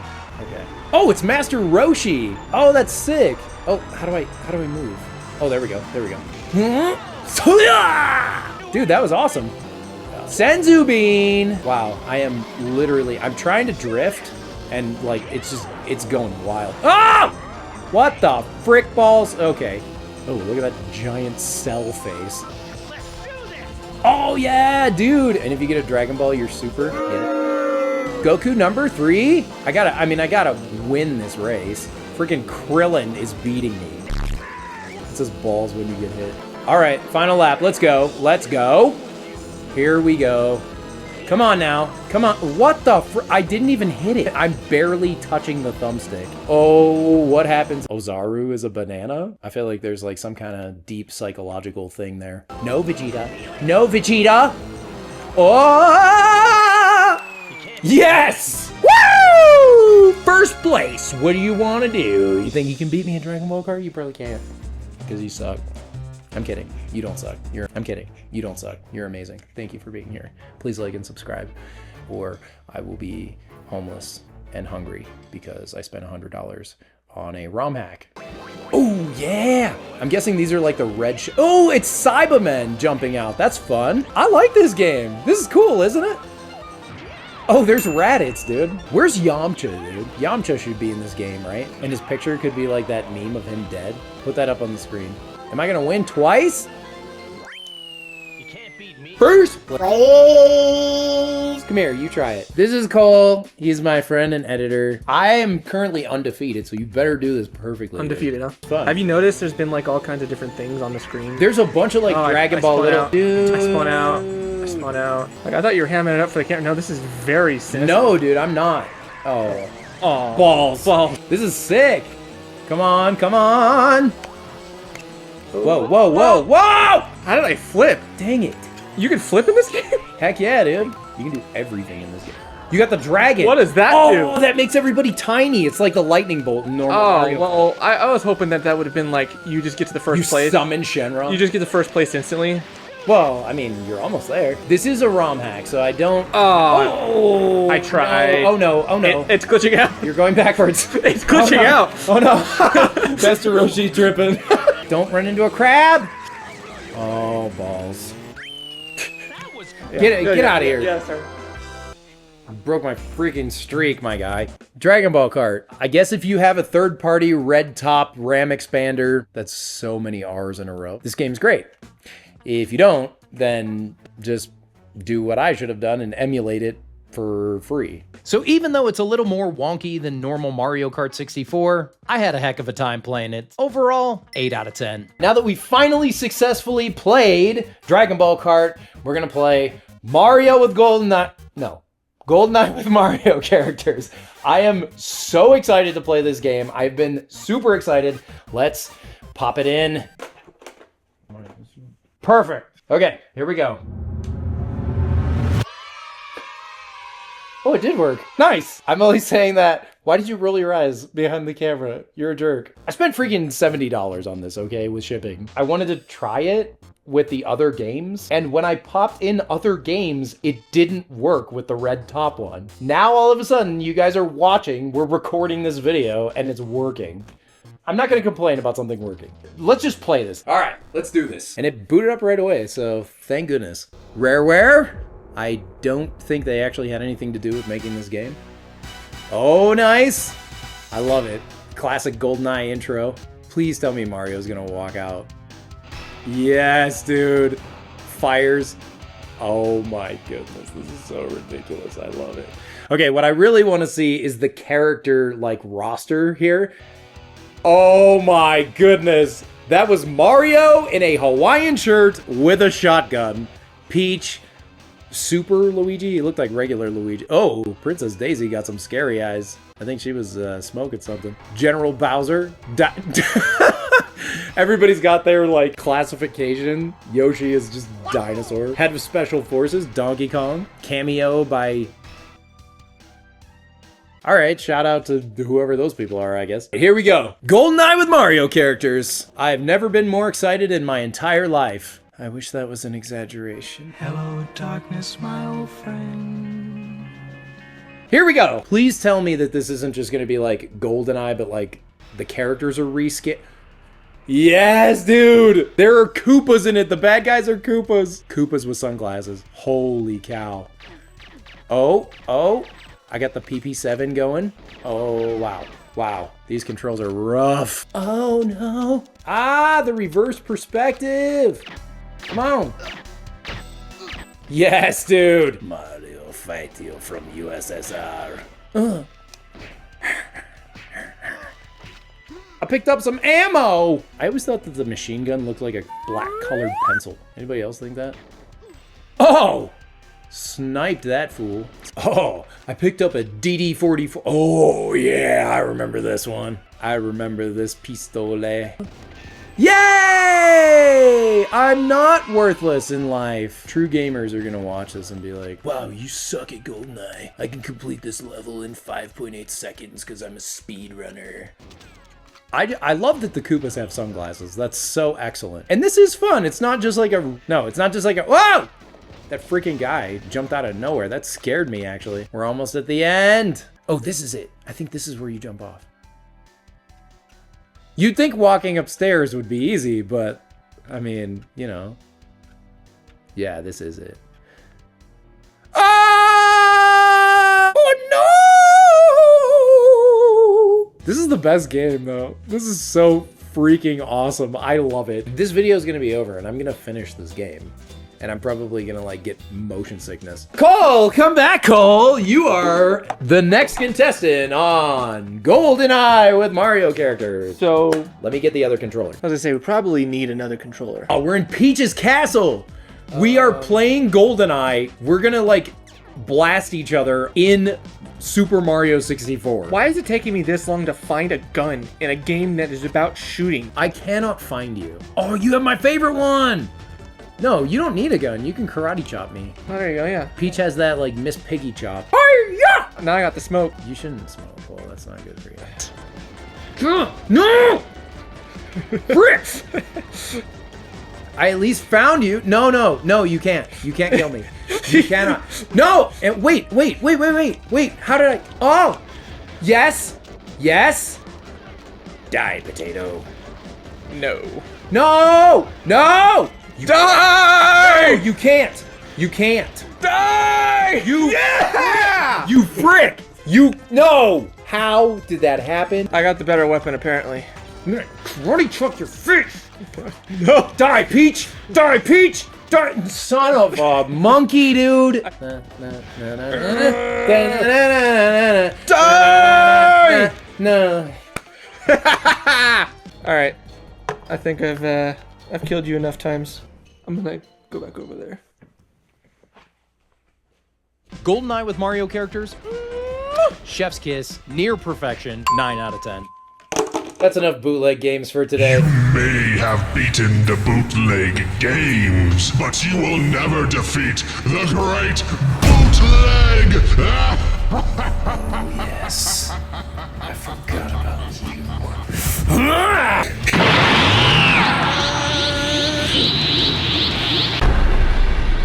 Bring it on, you chumpy wimp.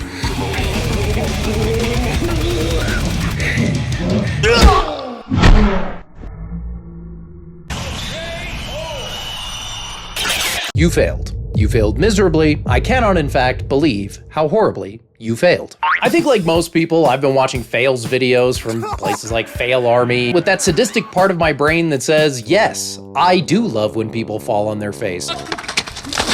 And I hope it doesn't happen to me. So today we're gonna react to some of my favorite classic fails, as well as some of the most insane fails of this year so far. And we're gonna do a little try not to laugh. So each time I laugh, I lose a life with 5 lives total. Feel free to tell me how you did in the comments, and the most liked comment gets pinned. I am not gonna laugh, I'm gonna be stone-faced. I'm gonna be so stoned. No, wait, no, I'm not gonna be that. All right, starting off strong with some Pokemon Go. Does anyone still play Pokemon Go? I do. Oh, that was not real. I've seen a lot of fails in my lifetime. When somebody gets hit right in the no-no square, dude, it's like insta cringe. Tell me in the comments if you, no, don't tell me in the comments about. Okay, that was pretty cool. These TikTok life hacks always crack me up. There's no way this is gonna work. Put on this high heel and just freaking shoot a champagne bottle. I didn't want it anyway. All right, we're having fun now. Let's go. Ha! That dog is dumb. It doesn't have higher brain function like me. Like me do. Me have higher brain function, not like dog. Dumb dog. Okay, we're at the gym. We got a squatter. I've done that in the gym before, like just tried to squat way too heavy and I didn't have a spotter and I was like, you just kind of have to like throw it back behind you and sorry, Mikey. Okay, spotting him. I mean, if somebody did that to me, gave me a thumbs up, I would get up really fast. Bro, pulls it back, smells the fingers, and then is like, ugh. That is the exact specific reason that I would not do something like this. I already know this is gonna be bad. Oh, no. What are you doing? I'm doing the classic McDonald's Life Hack 2024. It's cool. Look at that. Who are you? I got it. No laugh. I hope they actually know that guy and this was like a staged thing, so it's not like Creeper at a McDonald's.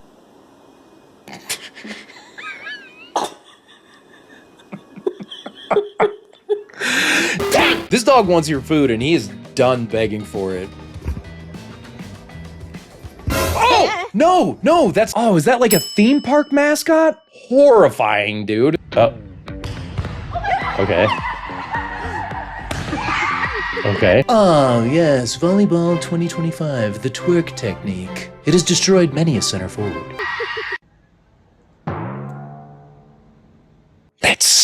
That's the good stuff. That's the good stuff right there.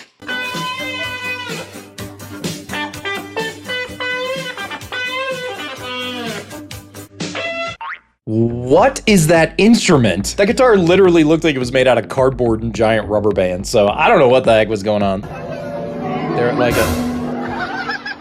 I've actually always wondered that. People that like walk around haunted houses and stuff, if they get scared by people's reactions sometimes. What is that? Oh, what? The idea of somebody following really closely behind you or honking at you for no reason. Squirtle, use water gun. No, I meant out of your mouth. Can I also get a pup cup for my dog? Oh, no way. Comment if you want to see me try this. I have been known to dabble in the dog dialogue.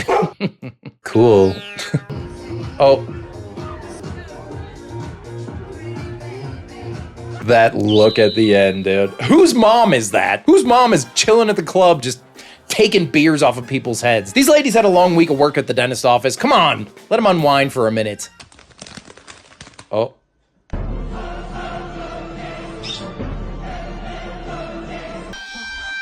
Imagine you're a dog, right? Everything is about walks and food. That's it. That's your whole life. What would your reaction be? Treat. Look at this. Fresh, crisp lettuce. Healthy and delicious. You like this? Hey-oh! Oh, okay. Whoa. I hate these. I hate the food fails, dude, because you tried so hard, you got so far, and in the end, it didn't even matter. It looks like she did a good job. And at the... Dang it, I laughed! Scoop out this giant section of it into your pan. 2 lives down. It's just too good. Very lightly. So gentle. Are these, I mean, I assume... Oh, what the? He just he comes out swinging. You're not my wife. You're some bald guy in my wife's dress. But, you know, now that you're in it. So gentle.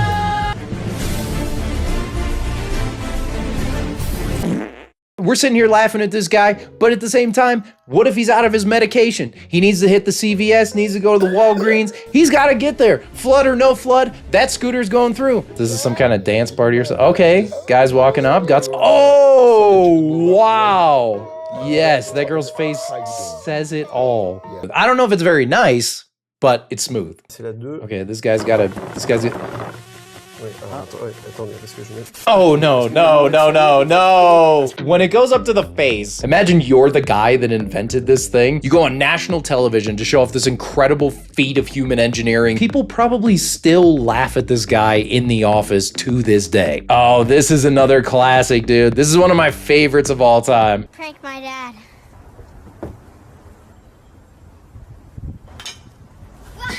Yes, dude. Oh, I shouldn't say yes. I think it has been debunked that this is a fake video, but it's so funny. So what I'd like to do is demonstrate a technique which I call defense against a guy in a chair. Excuse me. Yes. Dang it. I think I'm 3 lives down. This is bad. The way that you just freaking... I should find the original video this came from and react to that. And then let me know in the comments how you're doing, because I'm doing pretty bad on this challenge. If there was a child right in front of you. Don't. No, you can hold it. They just threw their infant daughter and she exploded. Ew. Oh! No! I hope that's just muddy water and not a septic tank or something. That would be so bad. Imagine being this guy right here, on that truck that just got sprayed with poop water. Go, little guy, go! Do it, you got it! You can make it! Go all the way.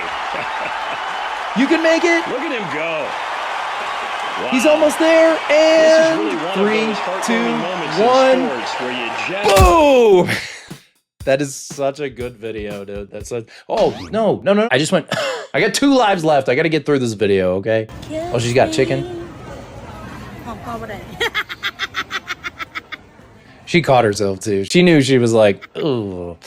Wasn't planning on going full Wicked Witch today, but... Now we're gonna watch some of the most insane fails from this year. Hopefully our 2 lives can last through the end of this video. Oh man, ski fit. Oh no, dude. She's gonna have to have every type of physical therapy there is. You're not gonna be okay. Dude. Wait, what? What happened?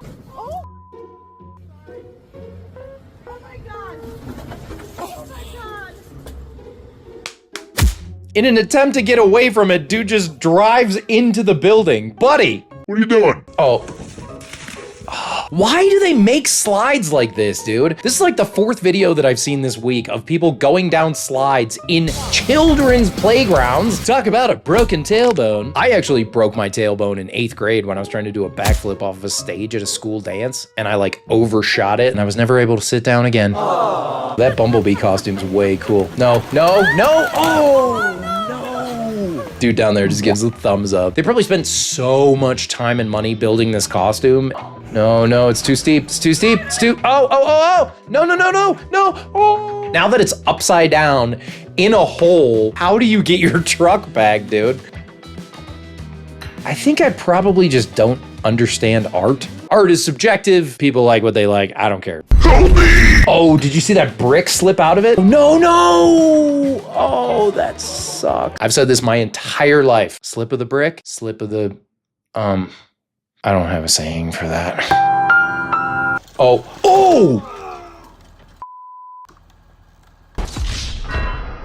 But it looks like he wasn't seriously injured, so at least that's good. I'm so nervous about this.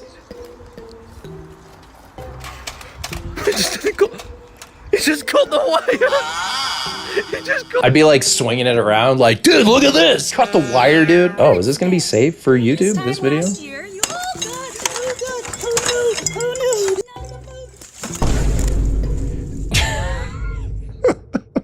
Dang it! She tried so hard and she hung on for so long. Just couldn't make it, dude. Just couldn't make it. One life left. And I know this is sort of a different kind of video for this channel, but if you guys like it, let me know in the comments, hit that like button and hype it up. Oh no, oh no, oh no.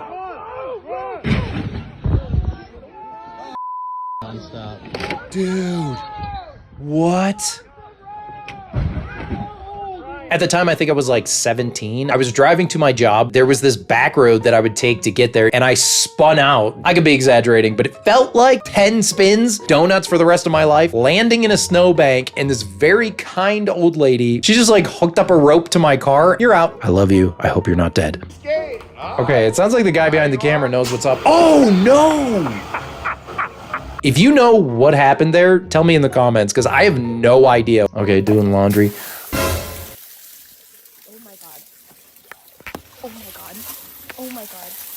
How did that washing machine have that much water in it? Like, that looked like a legit flash flood, dude.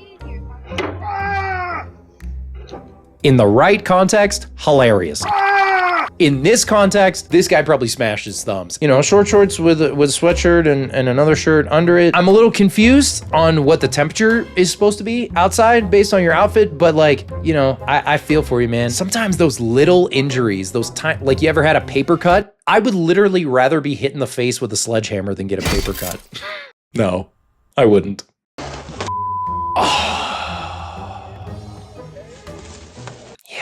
What I get super mad about is when I'm checking out with a cashier, which is rare now. I mean, who doesn't do self-checkout? Weirdos. Little plastic bags, they're like 0.017 millimeters thick. It's always the freaking glass jars of salsa, dude. Every single time I have glass, I am terrified that the bag is gonna rip. The salsa comes out, explodes everywhere. Salsa is cursed. From talking and sharing, we overcome our trauma.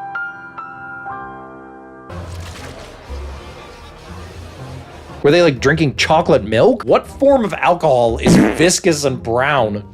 Okay, new Ty Lopez video. Player, can you please stop chewing my wall? I don't know what that is, but if I saw that thing staring back at me. Is it an opossum? Notice that I said opossum and not a possum because those are two different animals. Random animal facts. Dragon drive. Oh no. No! Oh, the tire fell off, dude. Oh no!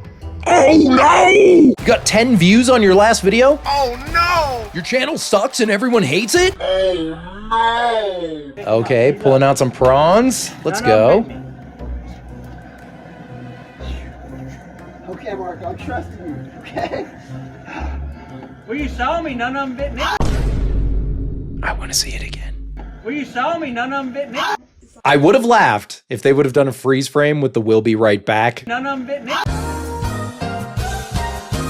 Missed opportunity, but that's okay.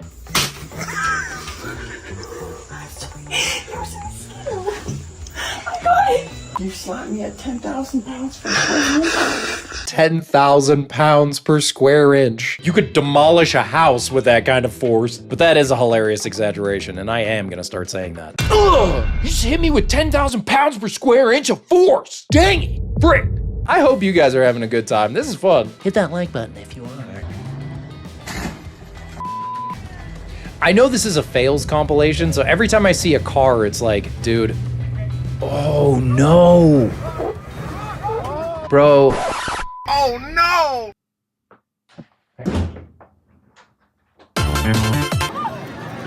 Oh. That hurts. Her hair is stuck in that. I thought that she had gum in her hair or something, which makes sense, but like her hair is stuck so bad in that brush, dude. I almost said broom. Ugh, her hair is stuck in that broom? She must be looking for sweet revenge. You suck. Don't bristle at the idea.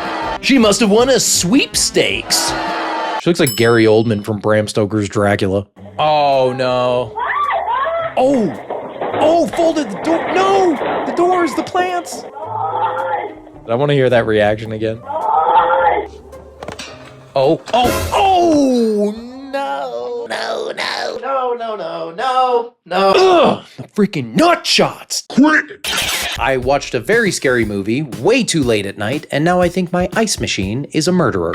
It's spooky season, which means everybody's getting together, watching their favorite horror movies, dressing up like their favorite characters, and trick-or-treating so hard that you have multiple cavities the next day and regret all of your life decisions. No?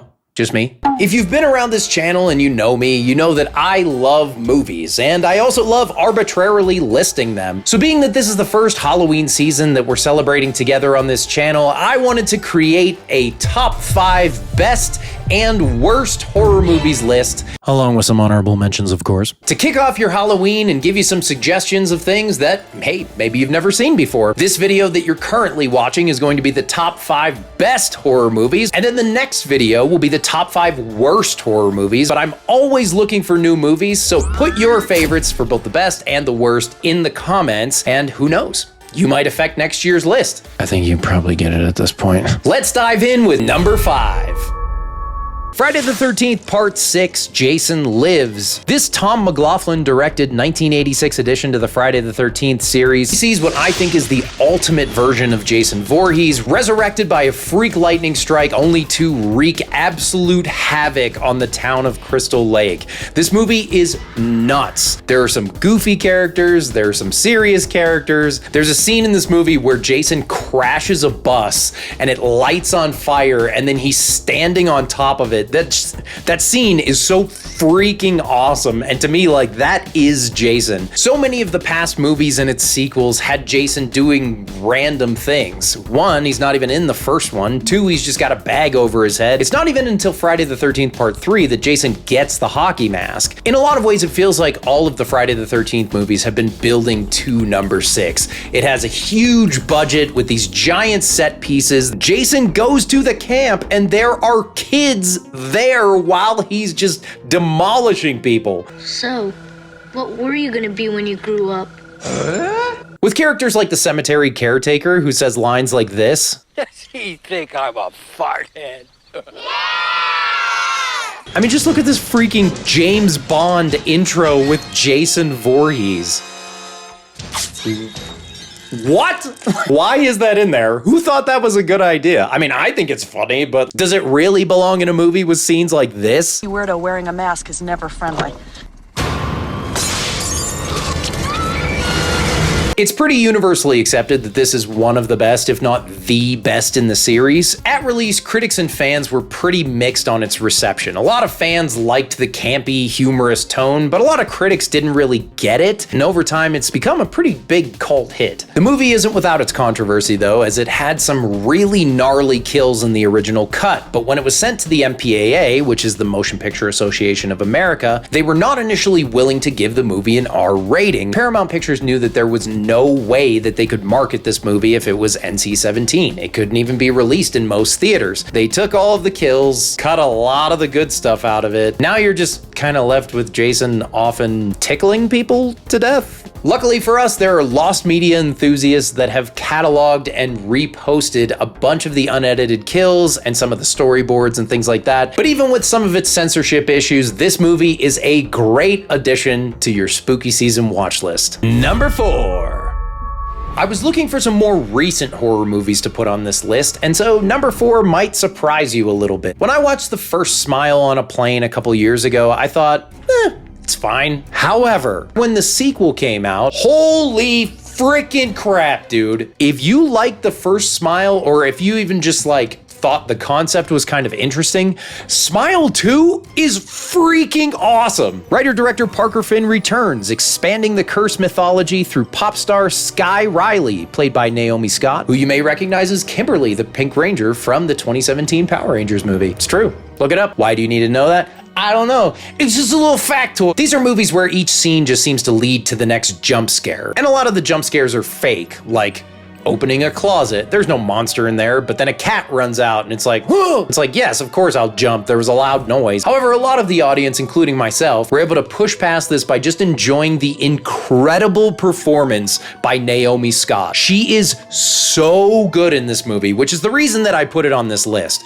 Her performance alone, and a lot of the performances in this movie, are fabulous. I was shocked when I watched this because Honestly, 2s are usually not that good, but this is one of those rare sequels where I wish the first one didn't exist, and this was the first one. Even though there are a lot of cheap jump scares in this movie, there are a lot of very creepy and strange images. The acting is fantastic, and the writing is done in such a way that a lot of times had no idea what was real, what was in her head, what was fake, what was like a demonic vision. I won't show it in this video because it's a huge spoiler, but you do get to see what the smile actually looks like. Holy crap, dude. That is a legit monster. Critics tended to land in the mixed to positive zone, and I really enjoyed Smile too, and if you haven't seen it yet, I definitely recommend it. Number 3. 1983's Sleepaway Camp. Written and directed by Robert Hiltzik, this low-budget summer camp shocker stars Felissa Rose, Jonathan Tiersten. Produced by American Eagle Films and distributed by United Film Distribution Company, it starts out as a pretty standard slasher movie, similar in tone to Friday the 13th or Nightmare on Elm Street, and then has one of the most insane endings I have ever seen in my entire life.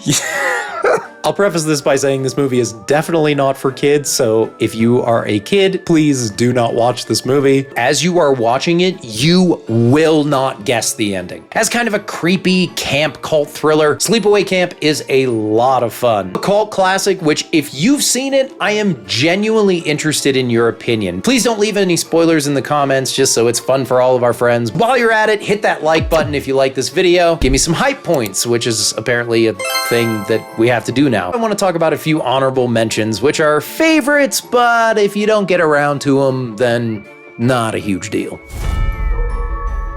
Fright Night, the 1985 cult classic directed by Tom Holland, not Spider-Man. Sorry, nerds! Starring William Ragsdale and Chris Sarandon, was both well received at release and now has a cult classic following. This is one of those movies that you watch for its practical effects. It is a fabulous effects showcase, and I think the movie's a lot of fun too. The narrative is really interesting, and it keeps you hooked the entire time. Speaking of incredible practical effects, 1981's An American Werewolf in London, directed by John Landis and starring David Naughton and Griffin Dunne, is a critically acclaimed dark humor masterpiece with some of the absolute best visual effects you will ever see. If I ever do anything in the future with werewolves, this is the movie that I will point to as inspiration, because this movie has the most incredible transformation scenes. It's almost worth watching just for that. 1982's The Thing, directed by my favorite horror director, John Carpenter, starring Kurt Russell and Keith David, was initially divisive between critics and audiences, but has since become not just a cult classic, but I would argue one of the best movies ever made. The amount of suspense in this movie and the way that you never know who is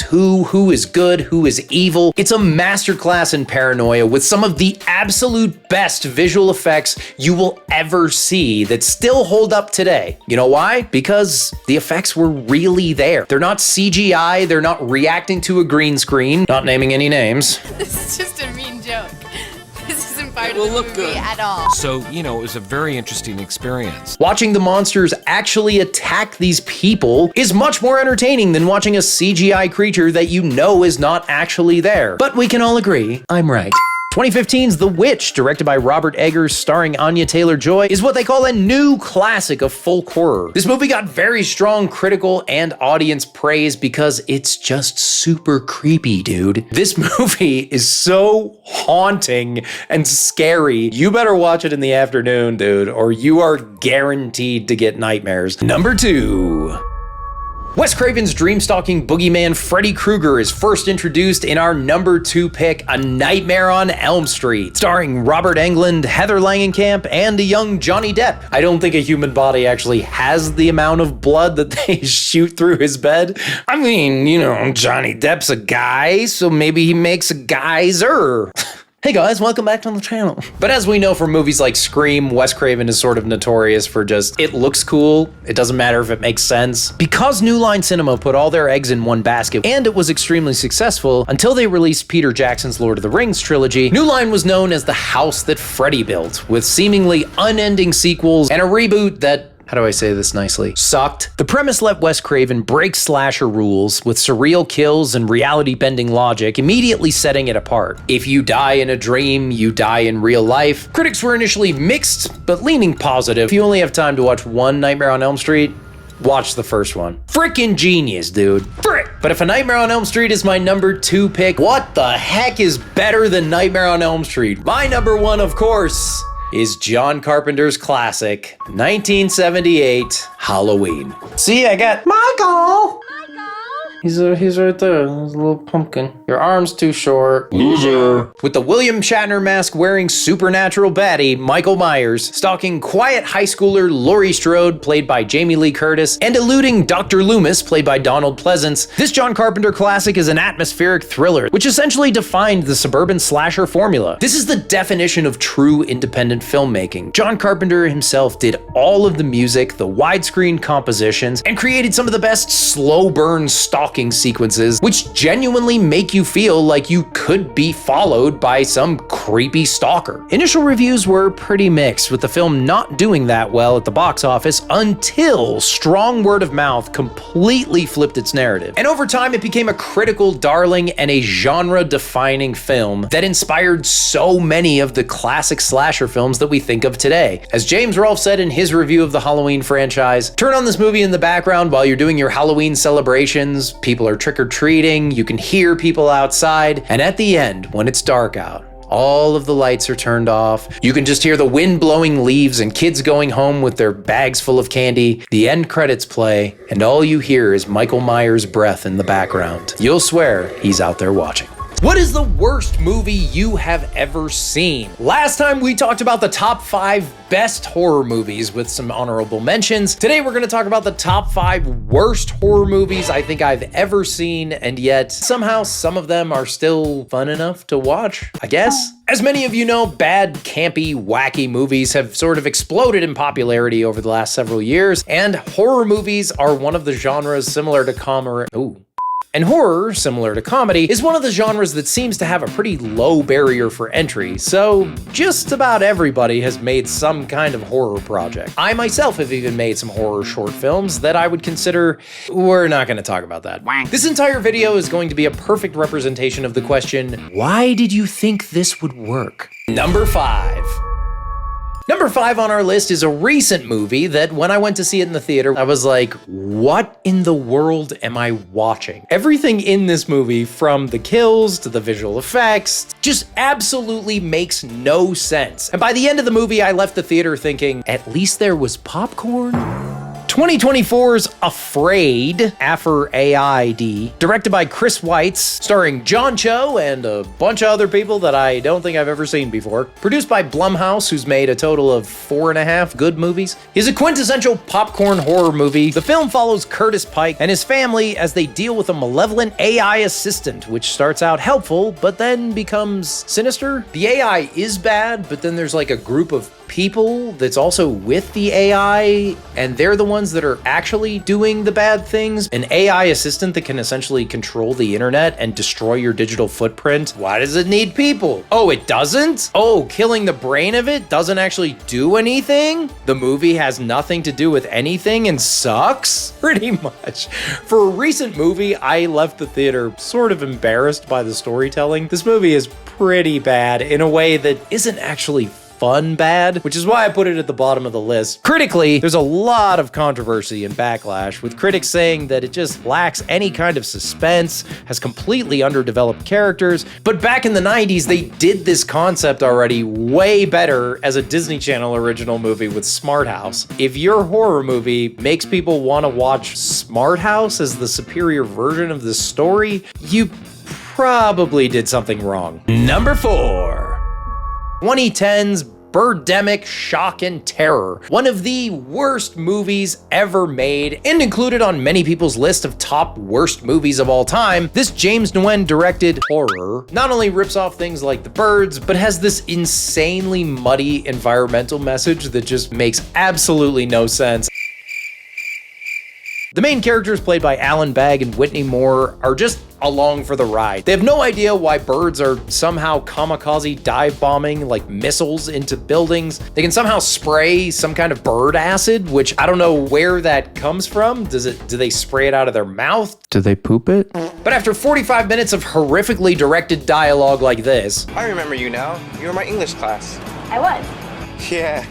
you finally get to see birds attacking people in a way that you wish you could go back in time and erase your memory, Men in Black style. Often called a low-budget, eco-friendly thriller, it's known for not only its poor special effects and awkward dialogue, but also for its incredibly long and drawn-out shots of nothing. How much driving do we have to watch this guy do? If you're looking for a movie that might give you a little bit of suspense, but is mainly just there to be laughed at, definitely check out Birdemic. Number 3. The number 3 spot on this list is slightly unfair, but I'm putting it on here because it is absolutely one of the worst horror movies I've ever seen. The Boy Who Cried Werewolf. This 2010 Nickelodeon made-for-TV comedy horror movie stars Victoria Justice as Jordan Sands, Chase Ellison as her brother Hunter, and Brooke Shields. The movie follows Victoria Justice as a 17-year-old girl, 17 going on 28, who, after inheriting a castle in Romania, accidentally steps on a vial of werewolf blood and begins to transform. The film received mixed reviews, with some praising the special effects, which is the only reason that it's on this list, is because even though the movie is terrible, the dialogue is terrible, the delivery is terrible, the characters are terrible, the visual effects are actually shockingly good for the type of movie that this is. It reminds me of like classic Goosebumps. What a coinkydink. And even though it was critically panned for its low budget and over-the-top plot, I think most people consider it just a fun, family, made-for-TV horror comedy movie. That was so many words to describe what I just said. Holy crap. I saw this by accident when I was looking through Paramount Plus for stuff to watch. I kind of enjoyed it in like a campy, silly way, which is the reason that it's on this list. Honorable mentions. The Ghoulies, a campy 80s horror comedy about tiny creatures summoned to wreak havoc. Oh, no, wait, I need to dismiss the spirit. So do I. Where's the bathroom? Directed by Luca Burke and produced by Empire Pictures, starring Peter Liapis and Lisa Pelican. Critics definitely hated this movie because, honestly, it just makes no sense. I genuinely have no idea what's going on. These people go into this house and then just random monsters show up. It's like they just went into a costume storage unit and picked whatever they thought was like kind of horror themed related and just said, yeah, put that in the movie. And another Empire Pictures produced film, the John Carl Buechler classic Troll, which sees a wicked troll try to take over an apartment building, transforming residents into mythical creatures and plants so that it can feed. Starring Michael Moriarty and Noah Hathaway, this movie got horrific reviews when it came out, but in recent years has developed a bit of a cult following. This movie is on this list for one reason only, because technically I didn't think this movie was that bad. We need to talk about the controversy with this movie. John Carl Buechler attempted to have meetings with author J.K. Rowling because this movie came out before she wrote anything, before any movies were made out of her properties, and this film is about a kid that learns magic from a witch to fight mythical creatures, and his name is Harry Potter. No, I am not making this up. This is ridiculous. I can't believe no one talks about this. But when John Carl Buechler attempted to connect with J.K. Rowling, it was decided that there wasn't enough evidence to actually prove that J.K. Rowling stole his idea. But I would recommend watching the movie and make your own decision if you think it was inspired. Chopping Mall, directed by my favorite bad movie director, Jim Wynorski, sees mall security robots malfunction and go on a murderous rampage. Kind of. I love Jim Wynorski. We're gonna talk about a lot of his movies on this channel. There are some pretty fantastic kills in Chopping Mall, but they are offset by some really long stretches of nothing. You see people wandering around the mall and then just like having a party in a furniture store. I mean, I don't know what you do with your Saturday night. That's like every weekend for me. But with incredibly bizarre shifts in tone and honestly just not enough kills throughout, Chopping Mall definitely deserves to be on this list. And keeping with the mall theme, Phantom of the Mall, Eric's Revenge. This movie absolutely shocked me. I was told by a friend that I should watch it because I'm into bad movies. A bad movie masterpiece. From the theme song to the staging to this over-the-top villain that has just seemingly random motivation. Derek Rydall and Morgan Fairchild starring horror flick. Ready? Watch this. Sees a disfigured young man haunting a suburban mall seeking revenge. Think one of the strangest combinations you've ever heard of. Phantom of the Opera meets your local shopping mall? And yet I have to show you this ending set piece. Where is this in the mall, dude? I've been in the mall. I've been in many malls. I want to visit a mall. I love this movie. It is wacky and it is goofy, but I highly recommend watching it. And if you like these types of videos, make sure to give it a like and subscribe for more. Jason X, directed by James Isaac and starring Kane Hodder reprising his role as Jason Voorhees. Jason X sees the supernatural slasher being studied by scientists. So much alliteration. And decide to take him to space to study him for his regenerative properties. I know, sounds riveting. However, when Jason gets thawed out and just starts annihilating people, dude. This movie goes off the rails so fast and then is just completely relentless, which gives Jason a new, like, cybernetic upgraded body. As if he wasn't unstoppable enough, now Jason is a freaking cybernetic organism hunting people on a spaceship. This is a real movie that you can go and rent. I don't know. It's Jason in space. We're getting to the end, my friends, and the movies just keep getting crazier. If you agree with my list so far, tell me in the comments. Or if you have a horror movie that you love to hate, let me know that too, because I read every single one of your comments, and who knows, the next list that we do might have your favorite on it. Number 2.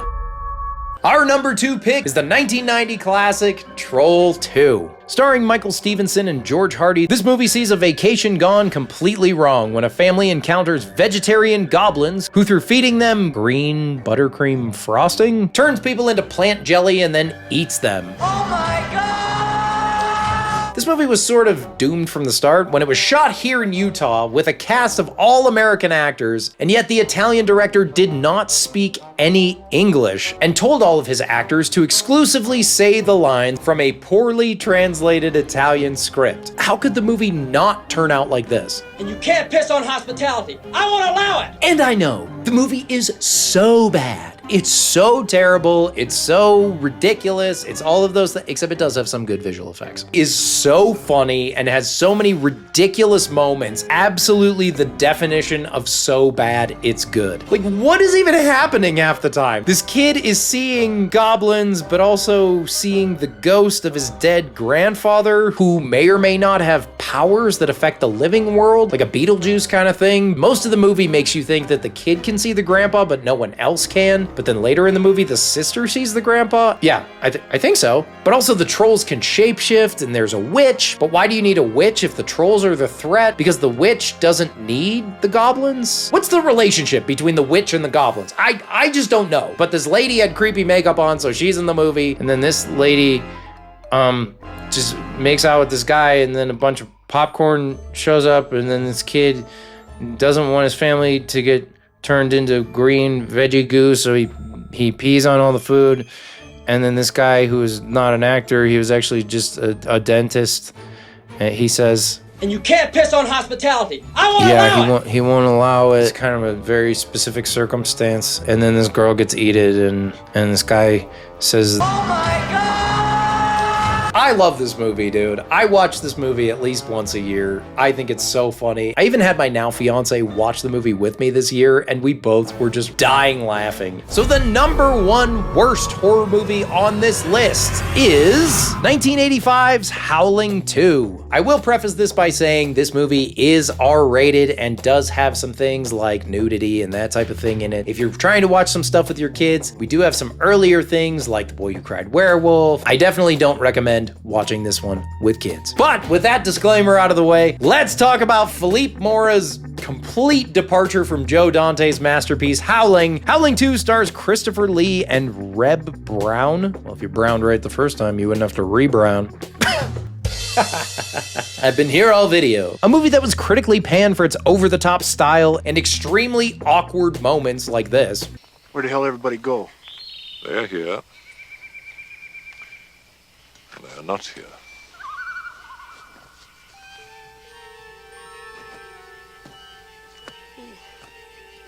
Stefan, please. The movie sees the brother of a news reporter who was bitten by a werewolf in the first movie and becomes one on live television to prove that werewolves are real and people should watch out. And they get a visit from Stefan, who I guess is this movie's version of Van Helsing. Why are there so many werewolves in this one concentrated area? Who cares? It's a movie! And they have to fight this guy and this creepy lady. You make Deacon mad, and he gets real nasty when he's mad. And the crew decides to go to Transylvania to hunt down the werewolf mother herself, Sturba. She starts out as everybody's grandma and then turns into Sybil Danning. She like screams and then his eyeballs explode and then he becomes a little girl somehow and then he tricks Stefan, but then he goes into the castle and you find out that Sturba is his sister and then he kills her and then the movie's over. But the movie does have this sick action scene where everybody's fighting werewolves. This movie is a perfect mix of weird dialogue, fun action, pretty darn good effects. This is a movie that may be controversial as #1 on my list, and you're welcome to tell me in the comments if you disagree, but Howling 2 is one of those movies that I could watch every year without fail because it is so funny. It's so weird, and there are so many plot holes that I feel like I see something different every single time I watch it. The first movie, which was sort of an indie horror masterpiece, made by Gremlins director Joe Dante, set up this cool world of werewolves where Dee Wallace goes and investigates them, and it's interesting, and it's a pretty good movie, especially when the werewolf beast at the end shows up. Those effects are so great. Howling 2 just takes a big, fat, steaming dump on it. Just like, is it a weird movie? Awkward, strange, hilarious? Absolutely. And that's why I put 1985's Howling 2 at the top of my worst horror movies ever made list of 2025. Do you agree with my list? Do you disagree with it? Tell me in the comments and hit that like button and subscribe if you want to see more. Today we're going to be doing a try not to cringe challenge, which I don't even know if that's possible. Talk in a woo voice. I don't know what you expected me to do.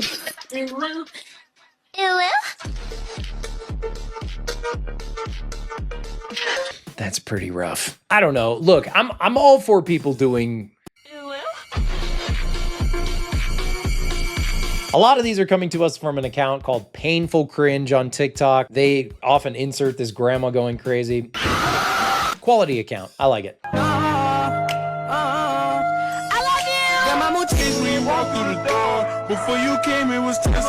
What the I think this is part of the rise in POV videos. I'm pretty sure that girl smiling is gonna be my sleep paralysis demon. But I don't know, maybe that girl's not that scary because the way she was beating up the bully didn't look very threatening. What even happened in that? So this guy whose account is Brian Without a Mask, but he does have a mask on. This is a smiley face. I don't get it. Come on, Gregory. Tie your shoes. We're leaving. I don't have shoelaces, though. You don't have shoelaces? Nah. Is this like a Freddy Fazbear meets He-Man? What is this? Maybe it's like their own original character or something. People are doing that now. Yeah, I'm Wizzy Waddle Woodle Woo. Here I am, lion with a prosthetic chest and a hat that's too small for my head, and I look like I'm from Gem and the Holograms. That is actually a really cool body prosthetic, though. I would totally be down for a chest like that. Finally have the body of my dreams. Found your brother's body. They did? Where? I think we could find it if you back up from the camera a little bit. Also, look at this girl's face. No offense, I don't want to face shame anybody, but like, does this remind you of something? Remind you of something from another video? From a movie? Mr. Clipboard? Oh my god! Under the Badissi Bridge. Gotta go! They also- Bro, that run is awesome. I'm running. Can't you see? I'm getting there so fast. Gen Z is cooked? Cooked like raw chicken? It was... you. You shouldn't have said that. Did that girl just burp in the middle? She's like trying to be intimidating or whatever, and I think she just belched. You're at a bar and it's late at night. Everybody's eating pretzels and chicken wings, and somebody just like... I'm not like super old fashioned, like, oh, girls can't burp and fart. But like, also, it doesn't seem like she meant to do that. Wow. I didn't realize that a cringe compilation would have so much nightmare fuel in it. Oh, no. Ooh, you're getting pool water all over that. Oh, this guy's a pig too. I don't mean that offensively. Don't cancel me on Twitter, please. He's just dressed like dressed like a pig. Wait! How you doing? Why are we still here? Just to suffer? This might be a really short video. I don't know how much of this I can take, dude. This is rough. So far, we've seen just a ton of people dressed as animals. It is kind of cringe. No offense to any furries or anything.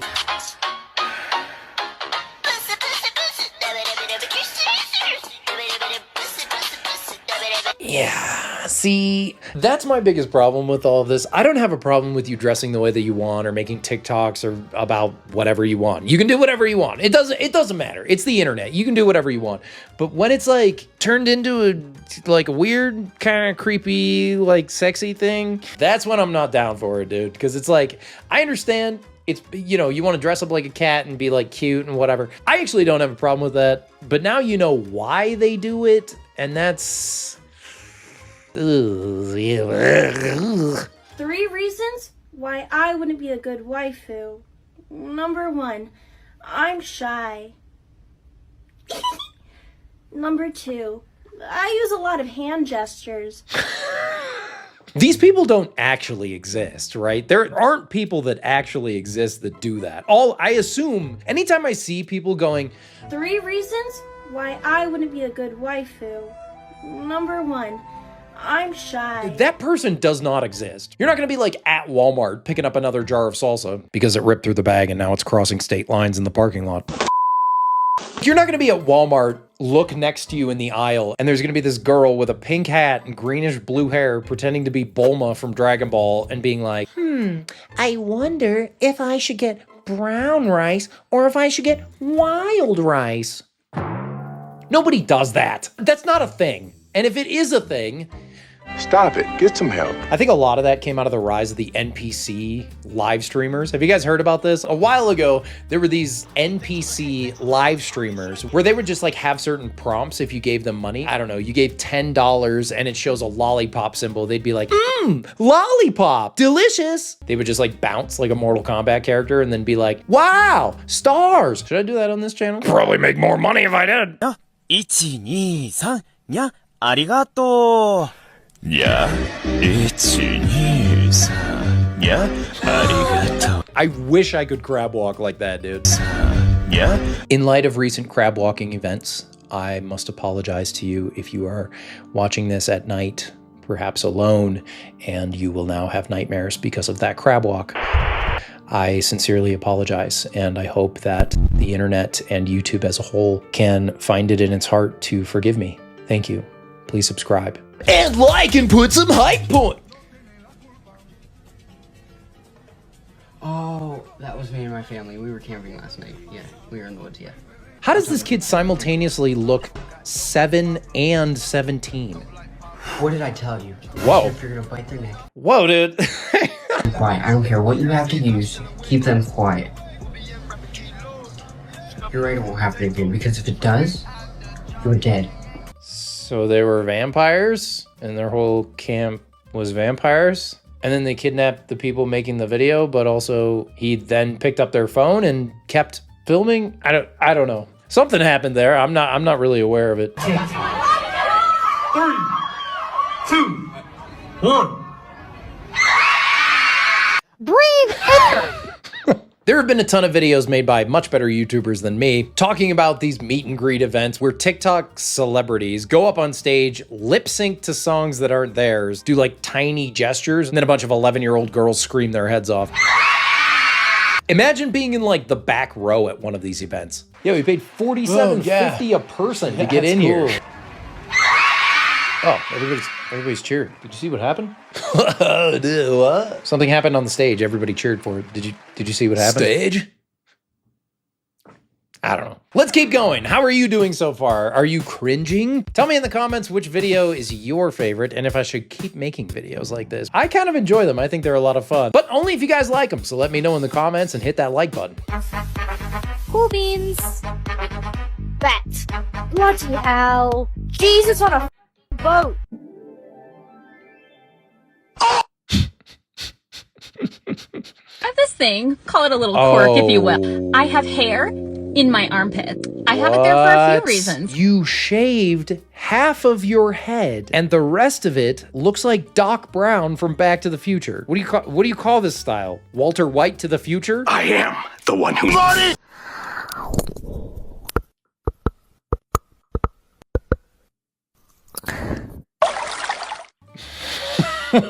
What?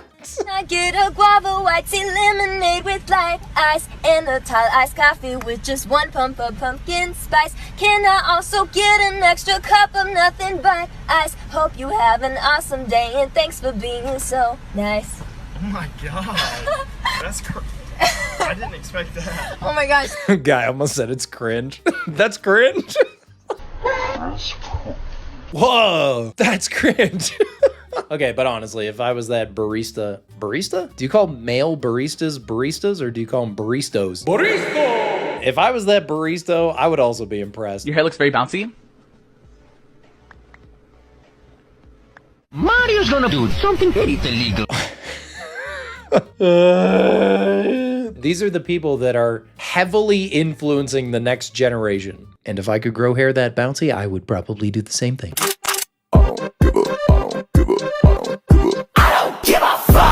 Brain till I better go, brain till I better go, brain till I better go, brain till I better go, brain till I better go, brain till I better go, brain till I better go, brain till I.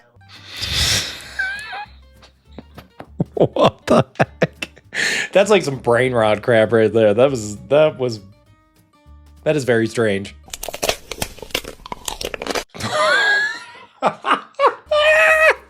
Come on, lady. You learned that trick in like 2nd grade. I want to eat this light remote. It's gone. I guess I understand if you like don't know where the camera is and you're doing this in public. You set up the camera, dude. How do you make that mistake? How do you make the mistake of doing that on the wrong side? I'm getting fired up about these cringe videos, dude. Oh, you got a little thing. Dude, I'm having fun watching these. I don't know what's going on. Are you guys having fun? I am. I mean, honestly, I didn't even think that was cringe, like spray painting your hair like that. I thought his hair actually looked pretty sick. I've done that before. I've sprayed my hair with those colored hairsprays, and I actually had to do a video for the Ninja Kids where I played 2 different characters, and one of them was a fire guy, so I painted my hair red, and the other guy was an ice guy, so I painted my hair blue. The problem is we only had like 2 hours to film it, so I had to keep putting more hairspray and then more hairspray and then more hairspray so that I could like change fast between the characters. My hair at the end of the day, I literally thought all my hair was gonna fall out. I don't know if you've ever put way too much hairspray in your hair, but it feels like your hair is gonna crack off. Like your hair feels like a brick. But his hair did look kind of cool though.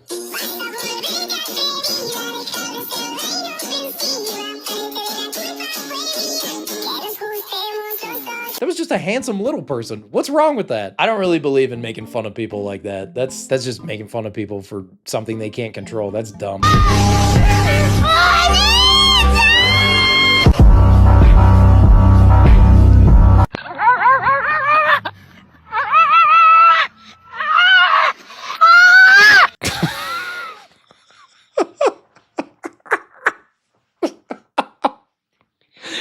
I don't know if that's cringe or not, but for whatever reason, that barking dog in reverse just was very funny to me. Probably inappropriately funny to me. Videos in reverse, dude, get me. I don't know why videos in reverse are so funny. They're just so weird. I really like corn. What do you like about corn?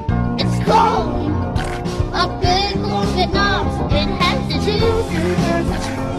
I can't imagine a more beautiful thing.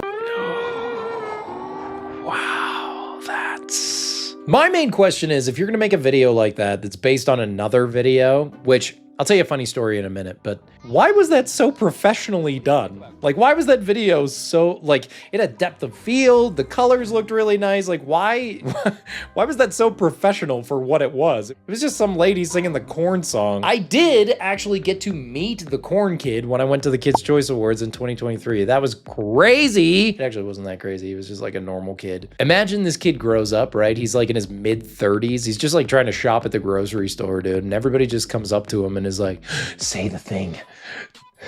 Don't you want to buy some corn? He said it! It's actually kind of sad. That kid can never shop in the produce aisle ever again.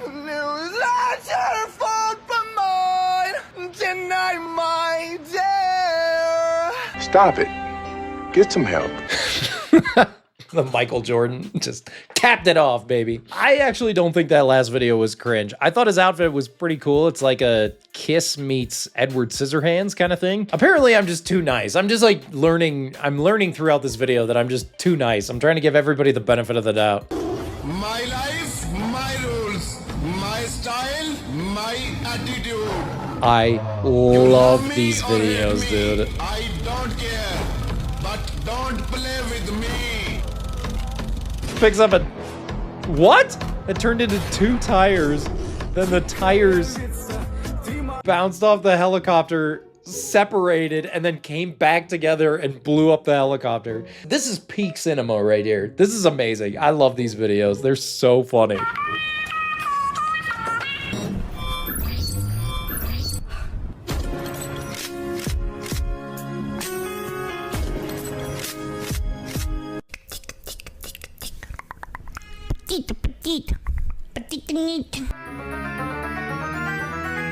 So that was a thing that we did. I spent way too much money and now my landlord owns my cat.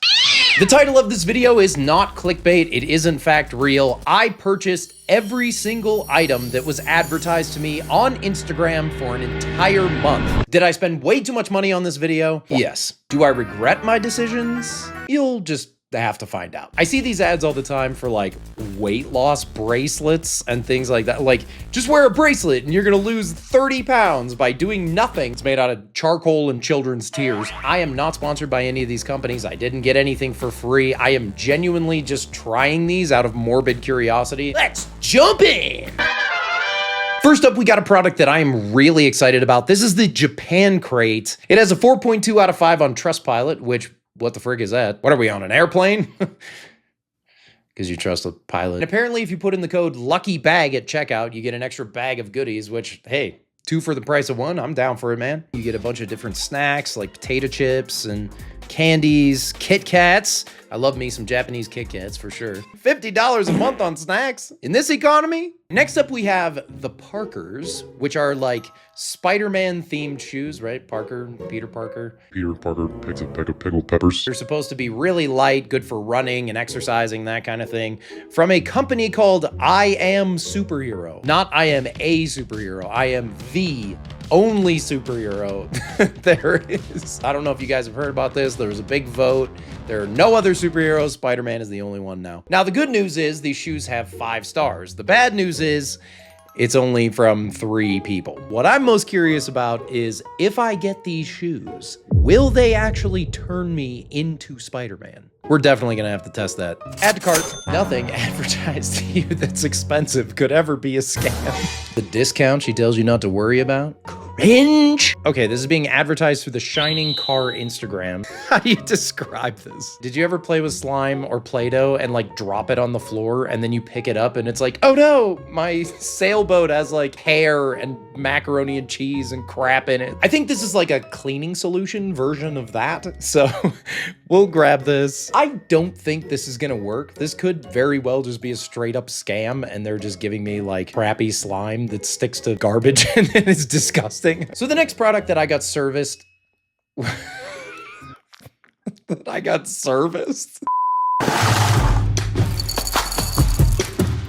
This is gonna be one of the more notorious products in this video. Some people love it, some people hate it. And since everybody loves cereal, which I realize is an incredible oversimplification, and a lot of people do not like cereal or like hot cereal like oatmeal, which is exclusively for people who are trying to be healthy or just love disgusting goop.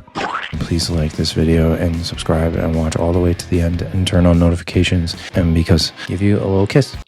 See, this solves a fundamental problem that I have every single day, which is I wake up, I'm hungry, I'm ready to go, and every time I grab my bowl of cereal, I think, why the heck can't this be more convenient? That's where the Crunch Cup comes in. All you need in life, Crunch Cup. Broke your foot? Crunch Cup.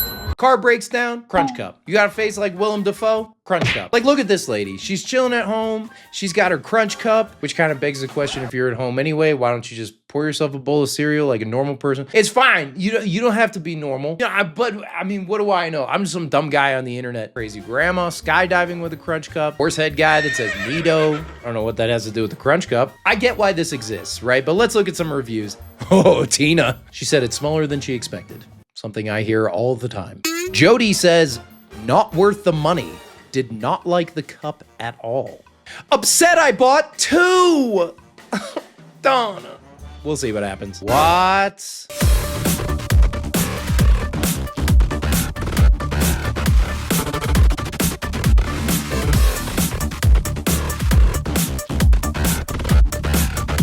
I'll buy this product for the purposes of this video, but tell me in the comments if you think there's a world where this would ever work.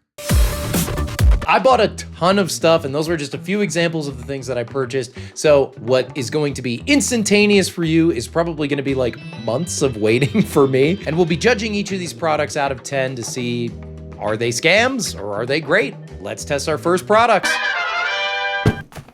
Mail time. Okay, so it took about a month for everything to come in. This jelly car cleaner thing took forever to come in. I don't know why it took so long. I was waiting to do the full opening until everything came in, so I don't fully remember everything that I bought.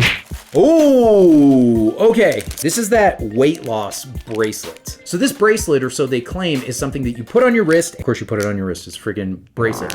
This has some kind of like magnetic waves that cause you to lose weight. Let's throw this on and see if I can immediately get lead poisoning, because it's from some other country that probably doesn't have regulations about that stuff. Let's see if this thing will do me some wonders. I kind of like the way it looks. It's kind of cool.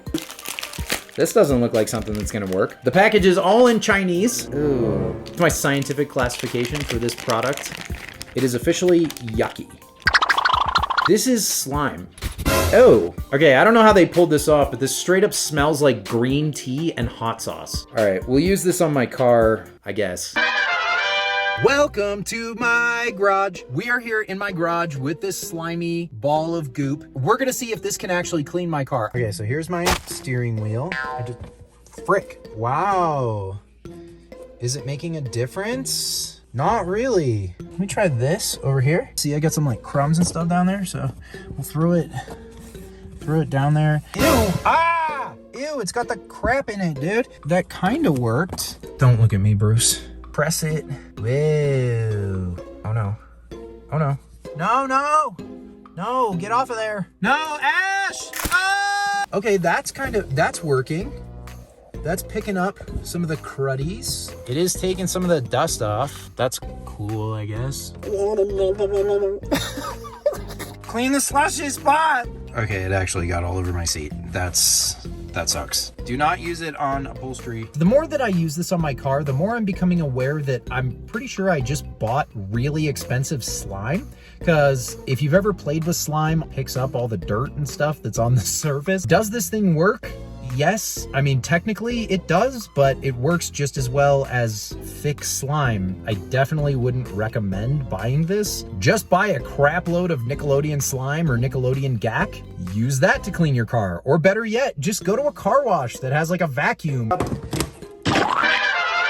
Now on to the thing that I'm kind of most excited about.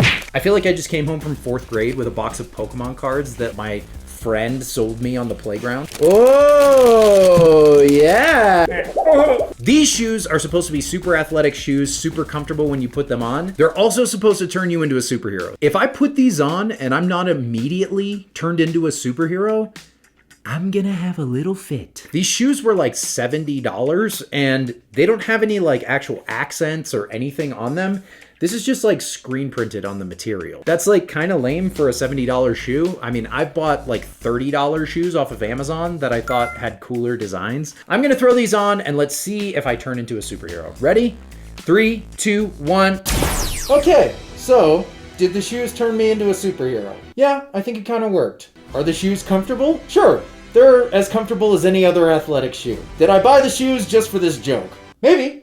But in all seriousness, how are the shoes? I could definitely see myself working out in these, and I will do that for the next week or so. They're supposed to be really good and hold up under extreme strain and pressure, so if that's the case, who knows?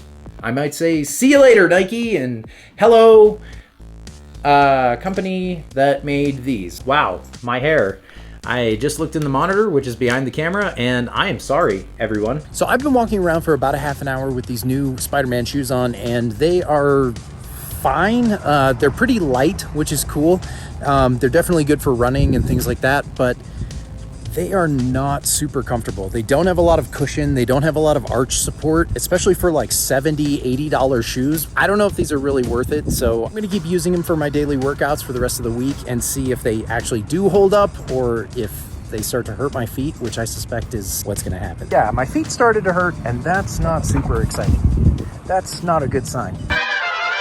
Are you tired of rushing out of the house without breakfast in the morning? Crunch Cup. Have no time to have a great freaking keto meal, dude? Crunch Cup. Feel like you have to have cereal so bad because it's an integral part of your life that you just have to take it everywhere you go? Crunch Cup. That's this. So I got this product, as you guys know, and apparently it's supposed to make breakfast much easier. No spoon, no bowl. It's cereal. I'm sure you can put other things in here, but like I appreciate that they tell me exactly what this is for. Look, I'm a busy guy, okay? I'm always on the go. I got people to see. I got freaking, thumbnails to make. I don't have the ability or the discipline to get my life together, so I need to go and eat breakfast in my car. TikTok made me buy it. And yes, I do have LED lights in my kitchen because I am a 22-year-old female game streamer. I have to disassemble and pour, screw in the inner cup. Oh.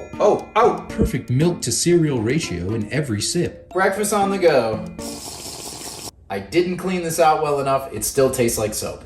The milk comes out this tiny hole. Don't make a joke about that in the comments. And then the cereal comes out of this big hole. Don't make a joke about that in the comments. I'm genuinely intrigued. She's so unsure of herself. Is this really working?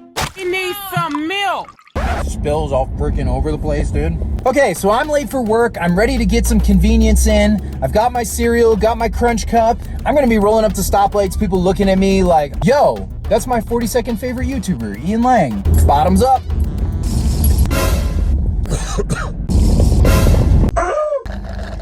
So does it work? I have to open my mouth so wide, and the way that this like drinks, the back of my throat like fills with milk before I get any cereal.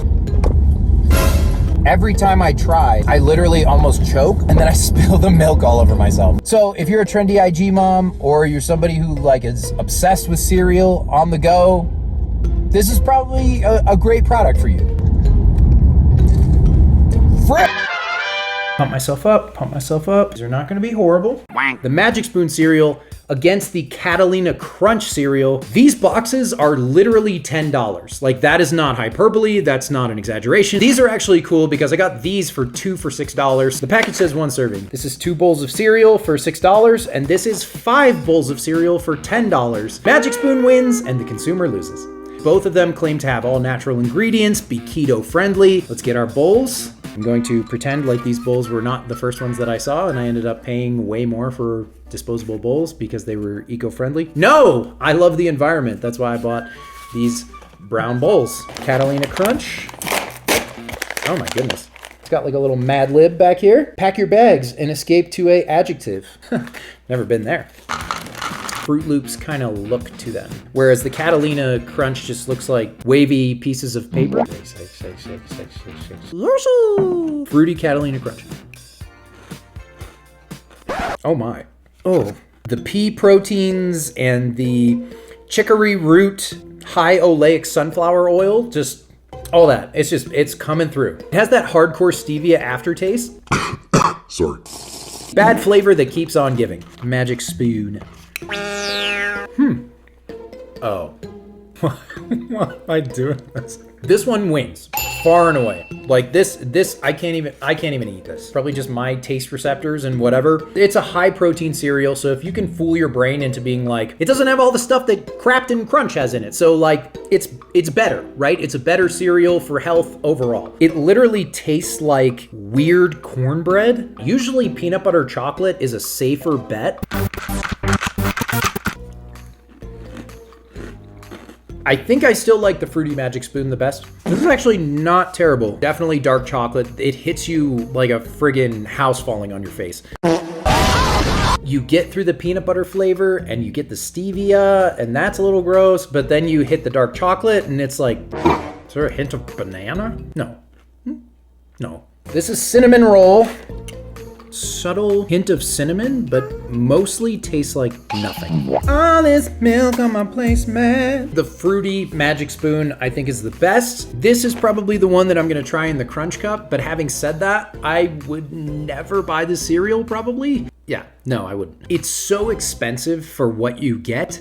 I just don't feel like it's really worth it. The Japan crate. Not only that, a mystery bag full of other crap. Nice. Coffee flavored things, 2 different ramens, light blue gel pen, 0.5. One thing that I will give to Japan Crate's marketing, and I'm not sure that it's a positive, is it is very aggressive. You gotta buy this one right now. You have to get it right now. We've got lucky envelopes and we've got lucky bags and we've got all kinds of other crap in it. But joke's on you, Japan Crate, who's been eavesdropping on all of my Japanese conversations. I already get a monthly Japanese snack box. I'm now realizing that I probably could have just used this instead of signing up for a whole new box.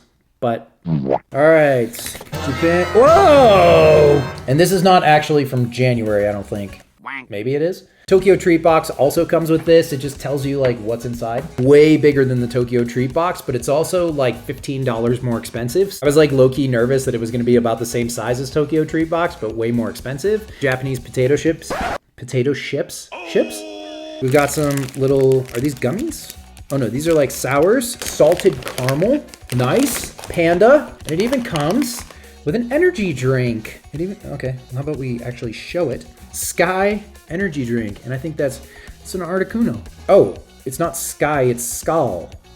Skal, like your noggin. Woo! This has 300 milligrams of caffeine in it, so I'm actually not gonna drink this right now, because I will probably die. Let's do these salted caramels. I need something good, like after eating that nasty. Ooh, baby. If this was what the cereal tasted like, I'd eat this all day, dude. It does kind of taste like Captain Crunch. These are super good. I didn't even realize that I have Yoshi and I was just having a Japanese snack box. That's kind of funny, because Yoshi, Mario are from Japan originally. Debuted on the Nintendo Entertainment System. Actually, it's called the Famicom back then. I'm about ready for dessert. So Ray's cookies claim to be the healthiest cookies on the internet. My wife thinks these are not healthy. But she's an idiot. 0 grams of added sugar, 1 gram of net carbs, and no artificial ingredients at all. Are you kidding me? There are healthy cookies that I've tried in the past. It was Larry, something like that. Those cookies, I don't know. It'll show up on screen probably if I can find them. I did not like those. Let's see if the hype is real, because these definitely do have some good reviews, so I'm really interested. I love cookies. Using a laptop cord instead of a knife or scissors. They're individually packed. I got 3 different kinds. 2 chip cookie, which is straight up false advertising, because there's way more than 2 chocolate chips in here, so I gotta mark you down for that, Raise. The chocolate chip pecan cookie, double chocolate cookie. Let's try the double chocolate first. It smells okay. They come with these like little discs in between them, I guess, so the cookies don't stick together. 0 added sugar. Yes. No. Once again, like some of the other healthy things that we've tried, I'm sure it's good if you sort of trick your brain into saying it's healthy, so it's delicious. Let's try the other ones. Wow. Yeah, oh no. And it's kicking in with such a strong stevia flavor. Chocolate chip pecan. This is way better. This has real pecans in it. It still has that aftertaste though. Wow, okay. I'm gonna put you away. Wow, the aftertaste is like barf, dude. Do you remember those beans those like Bean Boozled beans, spin a wheel or whatever, and then you pick one out, and one of them was like vomit. It's like, that's literally the flavor of the aftertaste. Shut up, stomach. The 2-chip, the more than 2-chip chocolate chip cookie. It still has that freaking, dude. ASMR. I just did not like these. And I think it's time to wash this taste out of our mouths with some 100% natural organic charcoal. Doesn't that sound wonderful? Welcome to my bathroom, or as I like to call it, the Bat Cave. I'm telling you, because I was eating those nasty health foods, I'm actually really excited to try out this toothbrush. This is the Million Bristle toothbrush. I'm confused on what is Nordic inspired about this. Whoa. It feels like a toothbrush. Wow. So this isn't like toothpaste, this is like a tooth powder, I think. And of course, because there's only $2.99 or whatever, I had to get 2. This plastic could not be louder while I was talking. Oh, my hands are like, I'm getting like black stuff all over my hands. Oh, that was sort of, it's anticlimactic. It has a cap on it. Oh, ew. You can see it's just like, oh crap, it's getting all over my, stop. It's a powder, dude. Like, don't smell the powder. Idiot. Look at my freaking counter. Buyers beware, it's gonna get all over your counter. So enjoy that. It definitely tastes like licking a barbecue grill. You remember that scene in the female Ghostbusters when she says, Look at me, I'm a monster.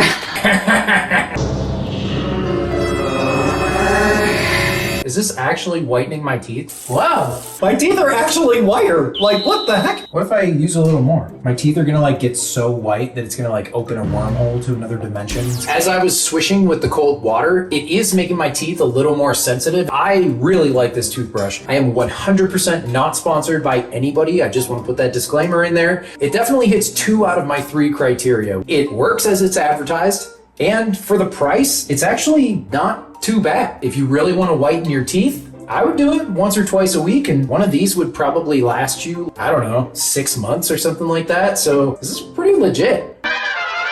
So the official verdict on all of these products is meh. Some of the products were really great and some of the products were just awful. I really liked the Japan crate. I would definitely give that a 10 out of 10. It's super cool and fun, but contrast that with the healthy cookies, which were awful and made me want to die. The car cleaning slime thing, nobody could have predicted it, I know, but holy crap, that did not work. The Spider-Man shoes, I'm gonna give those a solid 4 out of 10. I've been wearing them for the last 3 weeks, and to be honest with you, they did make them super light. They are pretty nice with the mesh and stuff, but I think in an attempt to make them really lightweight, they're just not that comfortable. And when you walk or run in them, I'm not gonna say they hurt my feet, but imagine a pair of shoes where each shoe is made out of a single piece of paper. And the charcoal whitening powder does work, but it does kind of taste like licking the bottom of a barbecue grill. And I'm now realizing that I have the teeth of a 16th century Englishman. And it did freaking stain my counter, dude. I'm sorry to keep bringing that up. It just Crunch Cup, 0 out of 10. Does not work. You're literally gonna need the Heimlich on the highway. Sick band name, by the way. Heimlich on the highway. The weight loss bracelets. Come on. So after everything, did I spend a lot of money on Instagram ads? Yes. Did I get some cool products? Yes. Did I get some bad products? Yes. Do I regret doing this? Yes. Today, I'm taking you behind the scenes of the epic Ninja Kids live tour, where I play the bad guy, Dr. Disaster. We're showing you the good, the bad, and the ugly. From rehearsals to stage, this video is going to be insane, so watch to the end and comment your favorite Ninja Kid. Mega Nine! We're only a few weeks away from our epic live tour! The rehearsals were intense. We spent almost a full month working on the show.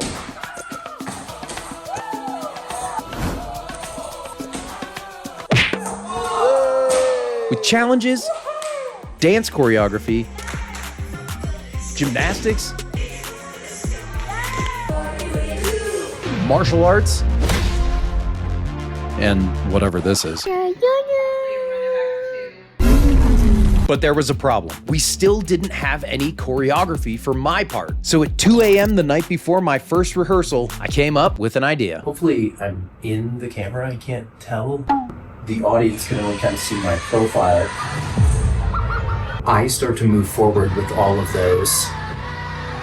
And then I'll try to throw it to the other hand, but I don't know if I should, you know, drop it or something, then I'd look like an idiot. Ladies and gents, this is the moment you've waited for. With everyone learning the show, it was time to make some props and promos. Destroy those Okay, let's go. I popped my top. Excellent. No, I don't like that. It's too high. You don't want to see that show. You want to see the Dr. Disaster show. I'm in the recording studio. This is the original song, Disaster Is Coming. The doctors come for you, and evil will ensue. When disaster gets his due, it will be curtains for you. Oh, kids, what will you do? Wait. Sorry. And after weeks of rehearsal, we finally got into our dressing rooms. Whoa, look at this dressing room. And it was...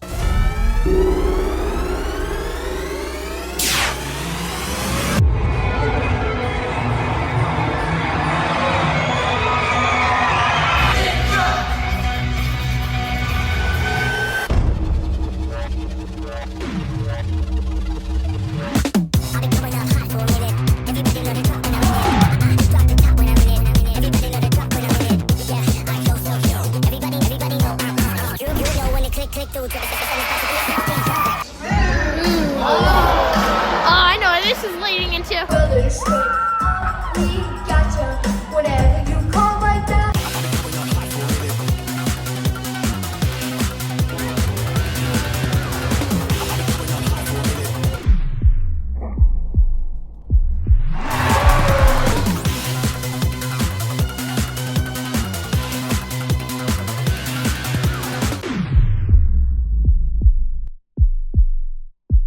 Coming up hot for a minute.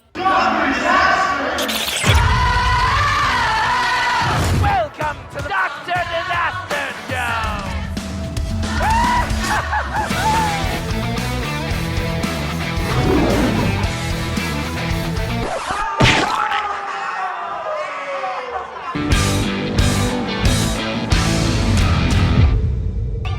And with the first show being a huge success and meeting some awesome people, it was time to hit the road. For the next 5 weeks, we lived on a bus in these tiny sleeping compartments, which was... One big thing for me is that I have a really hard time sleeping.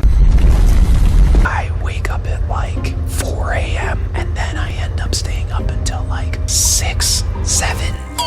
Anyone who just wrote a 6-7 joke in the comments, you are banned from this channel.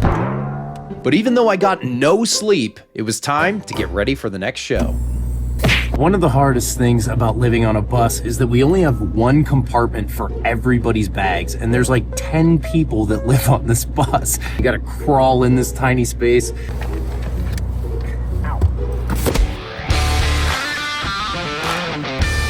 Seems like a dumb thing, but anytime I get a dressing room with my own private shower and at least 4 urinals, we're living. We're about to do some mic check, testing, audio levels, all that stuff.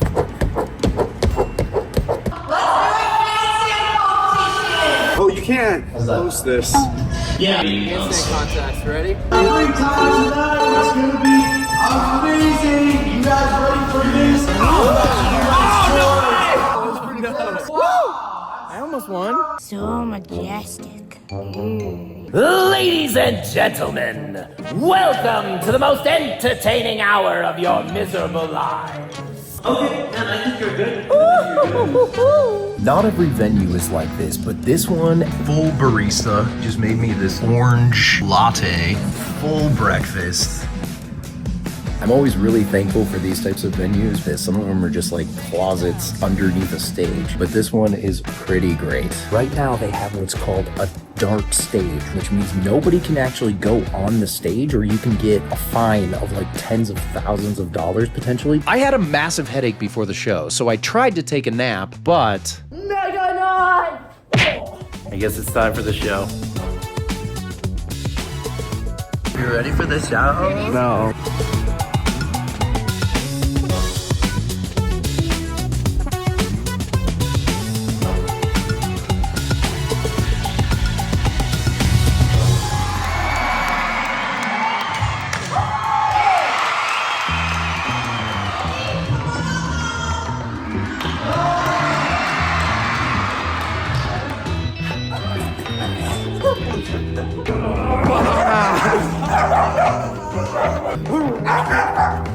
Nala might be crazy, but I was shocked at how excited people were to see her. Although, she is pretty great on stage.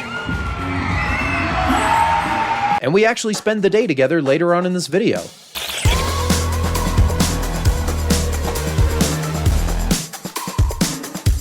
As the cities and performances flew by, the show just kept getting better.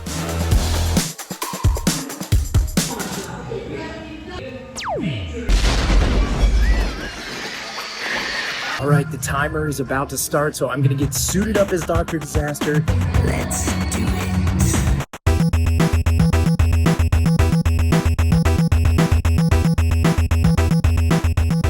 But it wasn't all just performances and meetups after the show.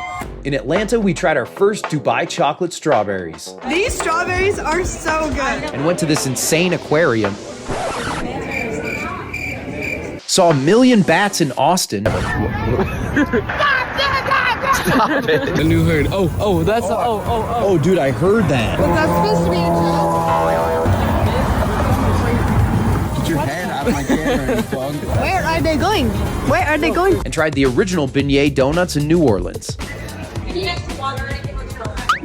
Blow me, bro. I said. Dude, that's really good. I'd say at least like a 9 out of 10. I think I give it a 9 out of 10 too, so hey. 1 out of 10. Well, you know. And I may have convinced Case in this room was soundproof.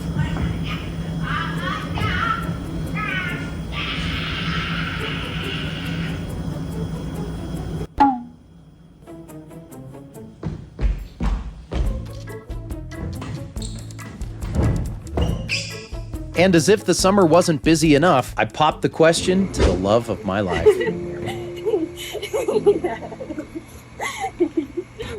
And surprisingly, she said yes. And after all this, it was time to go back out on the road.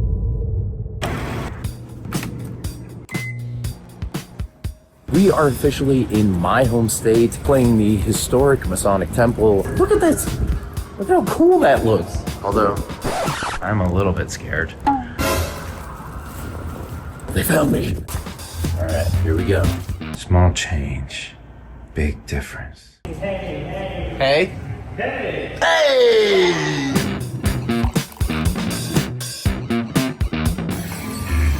Dr. Disaster? Yes, it is I made it to stage. Hello, Ashton is filming me in circles right now. I think he wants me to feel uncomfortable. It's not working. Very clear line of sight here, so when I drive the dog out, that is not gonna be easy, but we'll figure it out. We're about to do a VIP meet and greet. This is gonna be awesome. This line is so long.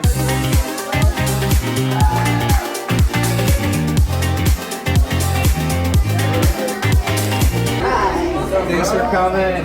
We'll see you guys tonight. VIP was awesome today. It's so cool to do it in my hometown because I actually saw people from my high school that now have kids. Do they know you're evil now? They're definitely gonna know in like an hour, so.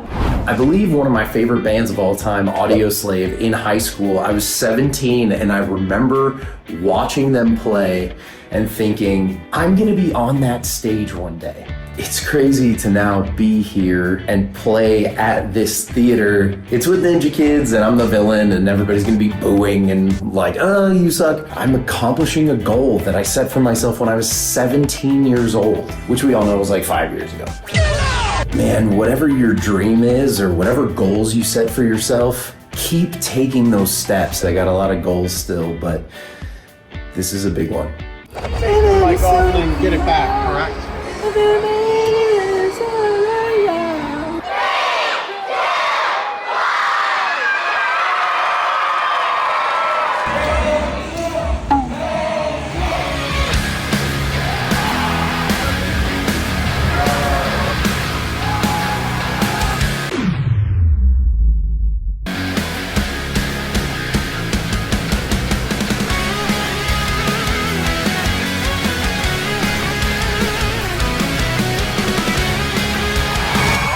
And with the challenges completed, it was time to bring out Robo.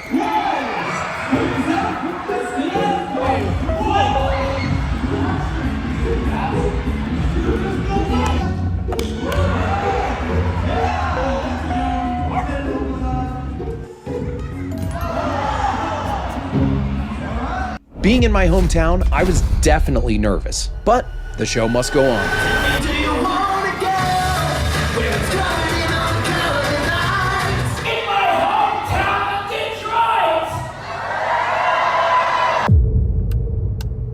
When you're performing all the time and you're talking to so many people and all that stuff, it's really easy to get dehydrated. And oh man, my head is pounding, so hopefully I can rest it off. It's a 7 p.m. show tonight instead of a 3 p.m. matinee, which is what we've had the last couple of shows. So hopefully, fingers crossed, or it'll be a disaster. But after a lot of ibuprofen, I felt better, did the show. Stealing your mind. Did you all enjoy my show?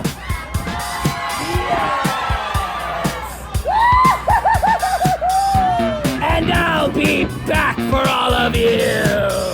It's our last day off before the end of the tour. We are in New Jersey. The Ninja Fam is out doing some stuff, so I have a companion today. Nala, tell me your thoughts on how the tour is going for you. Oh, orange tennis ball? That's about what I expected you to say. Where are you going? I guess the interview's over. All right, Nala, you want to go for a walk?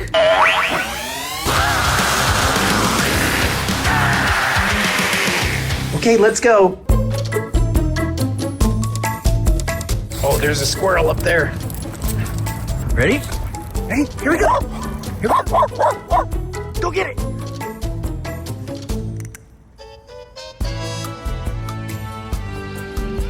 Nala, what do your dog eyes see? How dare that man be doing his job? Good morning, everyone. Guess what? We freaking did it. Boxes are all wrapped up. Wardrobe is completely empty. Welcome to Glenside. Thank you. Oh dear. I'm excited that it's pretty much over. I'm excited not to live on a bus anymore and wreck my voice every night because I have to do that. I mean, I don't actually act like the Tasmanian devil, but seeing kids be excited and seeing families just constantly tell these stories of how, you know, your videos have positively impacted our family and all that, that's a thing that I will miss. Siren just started blaring. Imagine there's like a tornado. Imagine we can't even do the show.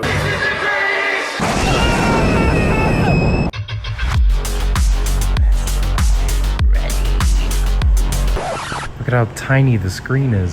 Final mic check, let's go! Ashton, are you ready? Wank. I'm so ready. Woo! Your miserable lives. All the lights came on. Paxton, you ready for the last show? Yep. He's ready. So if you want an indication of how it's been doing 48 shows, I just spent the last 5 minutes looking for my laptop cord. Look at this. It's been plugged in the whole time.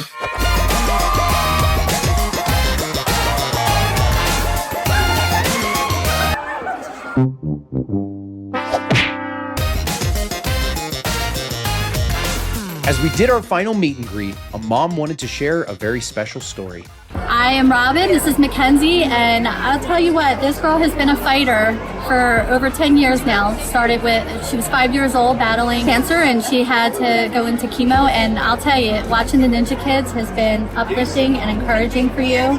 And it's something that I think has helped her get through her journey on the hard days where she's battling. Kenzie's been a true fighter. Thank you guys so much. I really mean that. Most people don't know this, but the rarest Ninja Kids figure is actually the Dr. Disaster figure. And this guy right here, what's your name? Logan, has the Dr. Disaster action figure. Yes, dude. Yes. That is awesome. Last show, baby. I'm so excited. Every time I do something, I'm like, that's my last one doing that. That's my last one doing that. I'm excited to go home, but then this time it's like feeling like never doing it again. The first leg, I was not sad at all because we were doing it again and we just got a break. And now it's like, wait, are we never ever doing this again? I'm gonna move. True. I feel the same way. This guy's ready. It's almost time. Let's go. Last show. Let's go.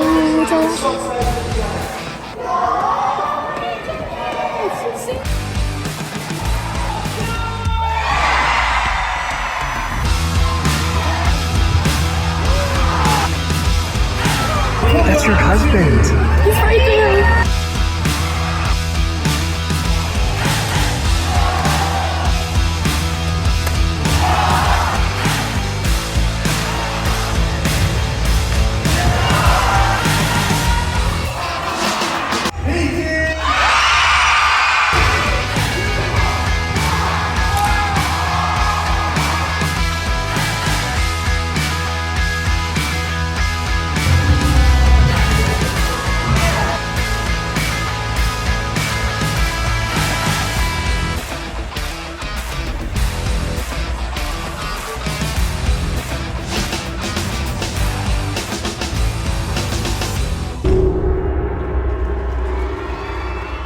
This was my final performance as Dr. Disaster in this show, and though a little bit sad, I was ready to give my best performance.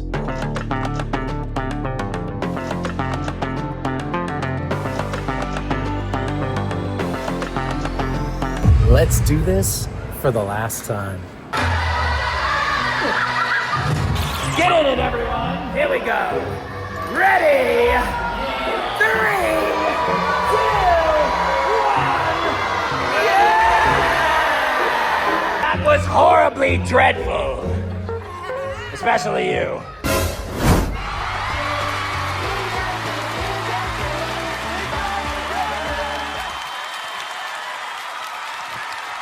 We did it! Everybody's excited. We did such a great job, an amazing job.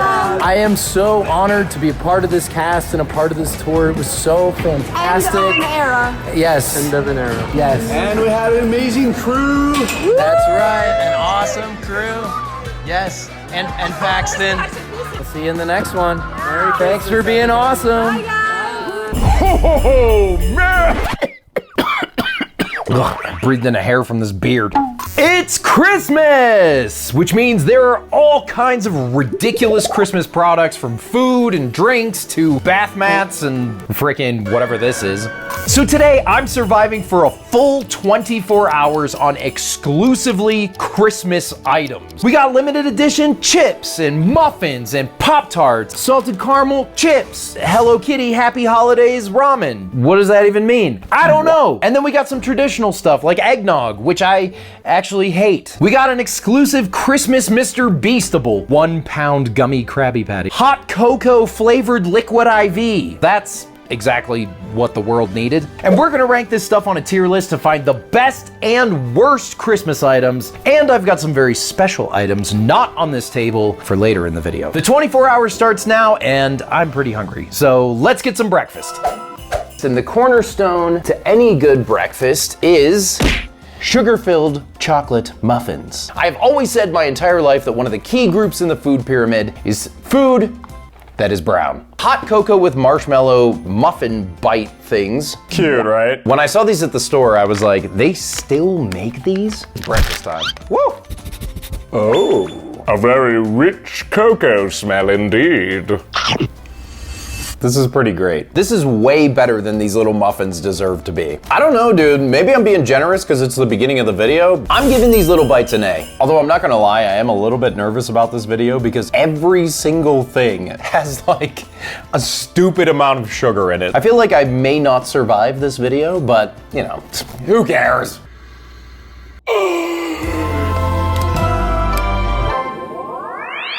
I don't have a Christmas mug, but I got this. So we've got Christmas coffee, which technically is not Christmas, it's just Winter Wonderland, from a company that I love called Joffrey's. He is very excited to be skiing. Home Alone Frosted Sugar Cookie Coffee Creamer. What is Home Alone about this other than this like family circus looking Kevin McAllister on the front? Marvin Stankiewicz or whatever his name is over there. And every specialty coffee has a topping, so I've got hot cocoa whipped dairy treat. You thought this was whipped cream? You're an idiot. I broke it.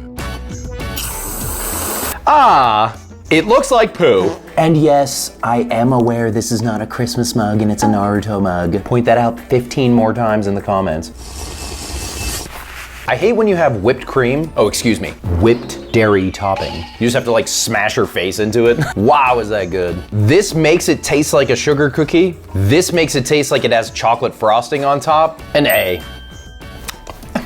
How delightful. Why is it International Delights, but it's Home Alone? That movie takes place in Chicago. Next up we have Pop-Tarts, which of course are hot cocoa marshmallow flavor. How could they be anything else? So much for being gluten-free. Let's try the plain one first, because it's got that like white cream on the inside.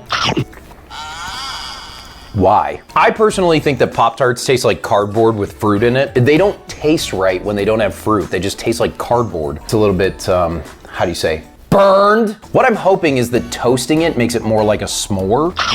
Pop-Tarts not only need fruit in them, but they need to be toasted. Like when I take a bite out of this, I literally might as well just be taking a bite out of this table. Maybe I'm giving it too much credit. This toasted tastes like a hot cocoa s'more. It's like a solid D+.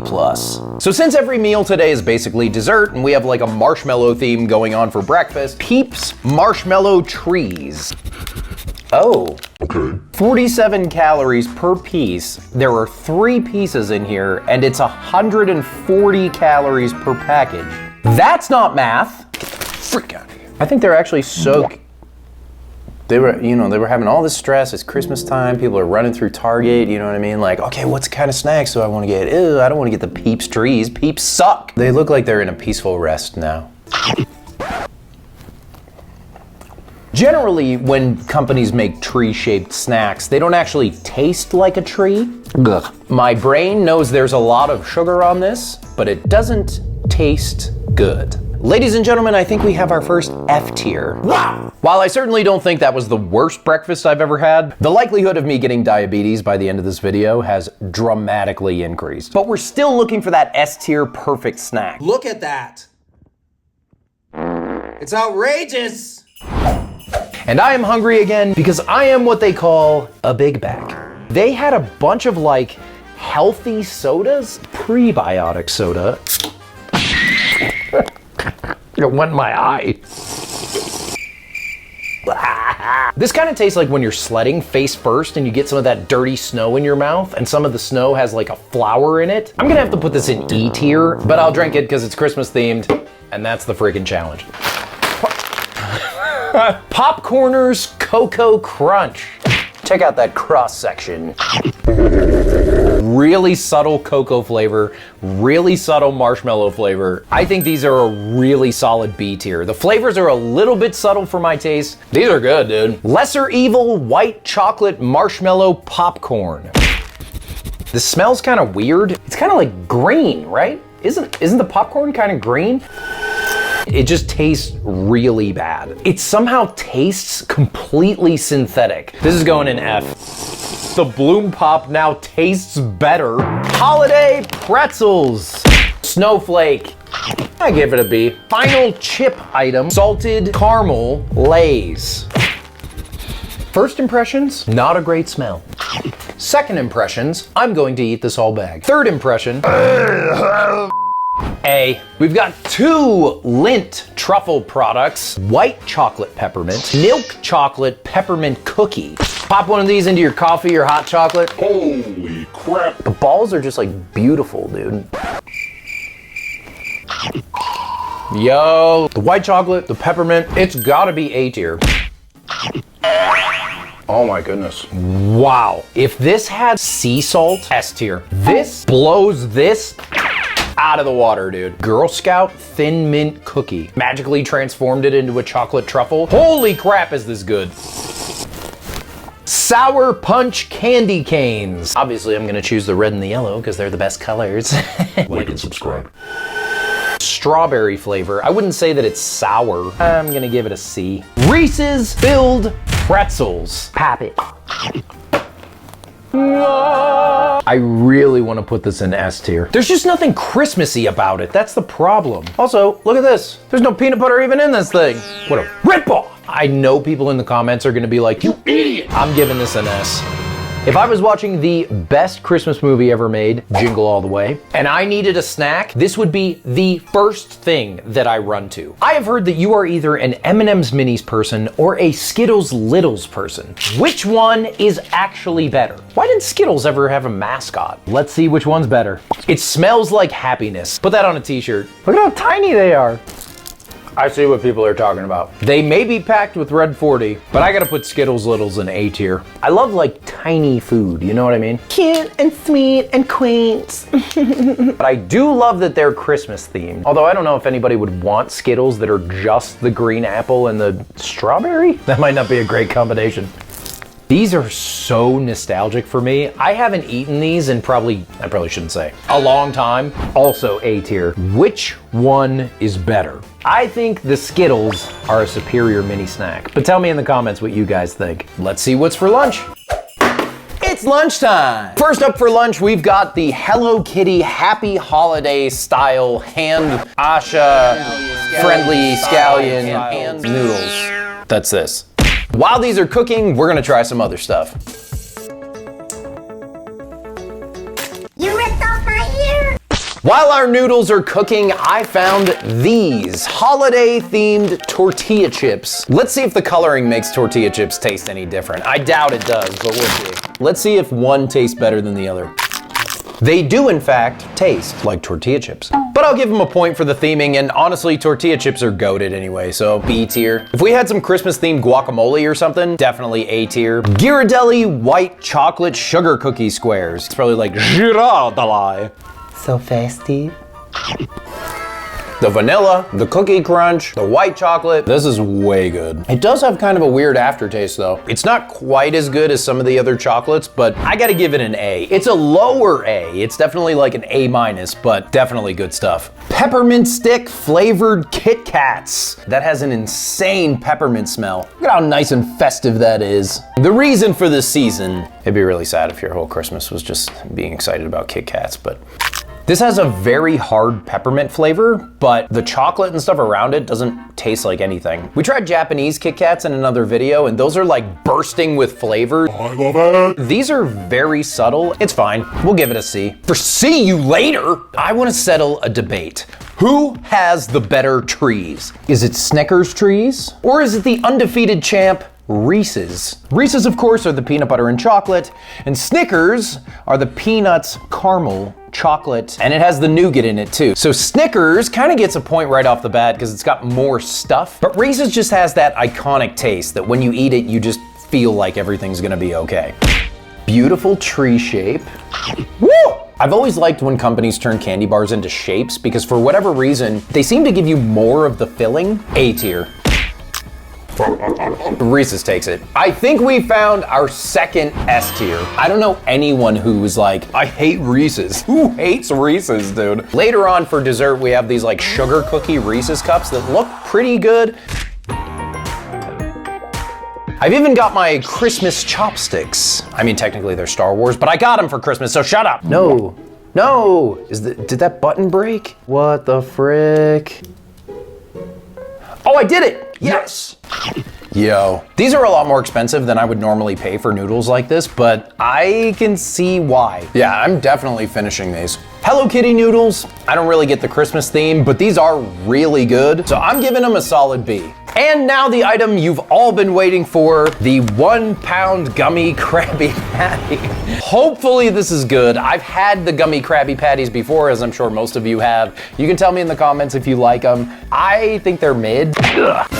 Oh my, the sheer smell of gummy is insane. Look at how big this is. Massive. Look at the layers on that thing. Now I'm sure a bunch of people in the comments are gonna be like, well, technically a Krabby Patty has sauce on the bottom and tomato and on it. Well, guess what? It's Christmas and it's fun. That is a lot of gummy. Holy crap. It's pretty good. I don't know what's Christmas about it, but the fact that I have a 1 pound gummy Krabby Patty, this is going in B tier.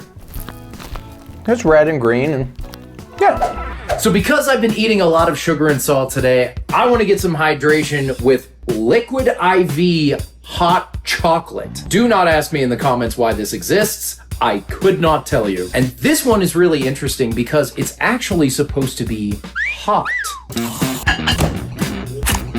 It actually smells really good. It smells like legit hot chocolate.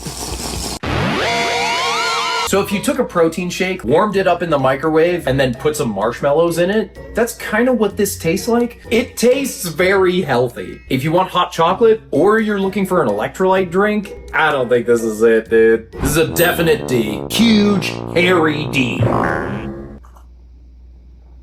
Ow!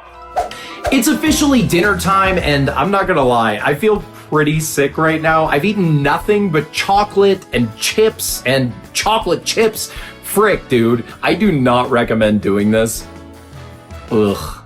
I definitely need some real food, so thankfully, we've got our holiday pasta present right there. Friggin', there's a Christmas tree, shooting star. It's like 3 colored pencils attached to each other. I'm kidding! It's holly berry. It's not holly berry. Got our red sauce and our green sauce. And because we need some protein with our dinner, I got holiday dino nuggets. Yes, this is a thing that exists. There's a tree and a stocking and a reindeer and a guy. Thumbs up if you would be down for this. Crispy. Frick! This looks way better than I was expecting it to, so I'm pretty excited to try this. There is one thing missing though. You can tell me in the comments if you do this too, but I have to have Parmesan cheese on my pasta. But it actually kind of fits with the theme because it kind of looks like snow. I want to get a solid bite of everything. We're gonna just demolish this gingerbread man. Don't let me be. Oh, dang. This is a good dinner, man. But it does have a lot of garlic in it, so you probably don't want to talk to me for a while. It is funny when you cook shaped pasta, because sometimes it turns out like this. Like, I've had kind of a stomach ache for the last several hours just because my body's like, what is all this sugar? Why are you poisoning me? What? Oh, thought that was a bug. Dino Buddies, A+. I like the shapes and the noodles were different colors, so holiday pasta, solid A-. So the average puts our Christmas dinner in A tier. Holiday corn, how festive and merry and bright. I've always wondered, who is merry and bright? I don't know. Yeah. Ugh.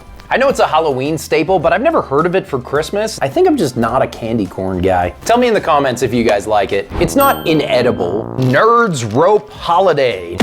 I love it! It just looks like Christmas. Look at that. Wow! You have the slightly sour nerds with the jelly rope inside. Get this in your stocking ASAP. It's not quite as good as some of the other things we've ranked, so I think I'm gonna give it a B. The Grinch gives you lumps of coal. Apparently they're grape flavored, filled with candy coal pieces. Because look at this, that does look like a piece of coal. I'm kind of notorious for loving grape flavored things, so. Oh! And like, I know it's supposed to be grape because that's what it says on the package, but it does not taste like grape. It actually kind of tastes like coal.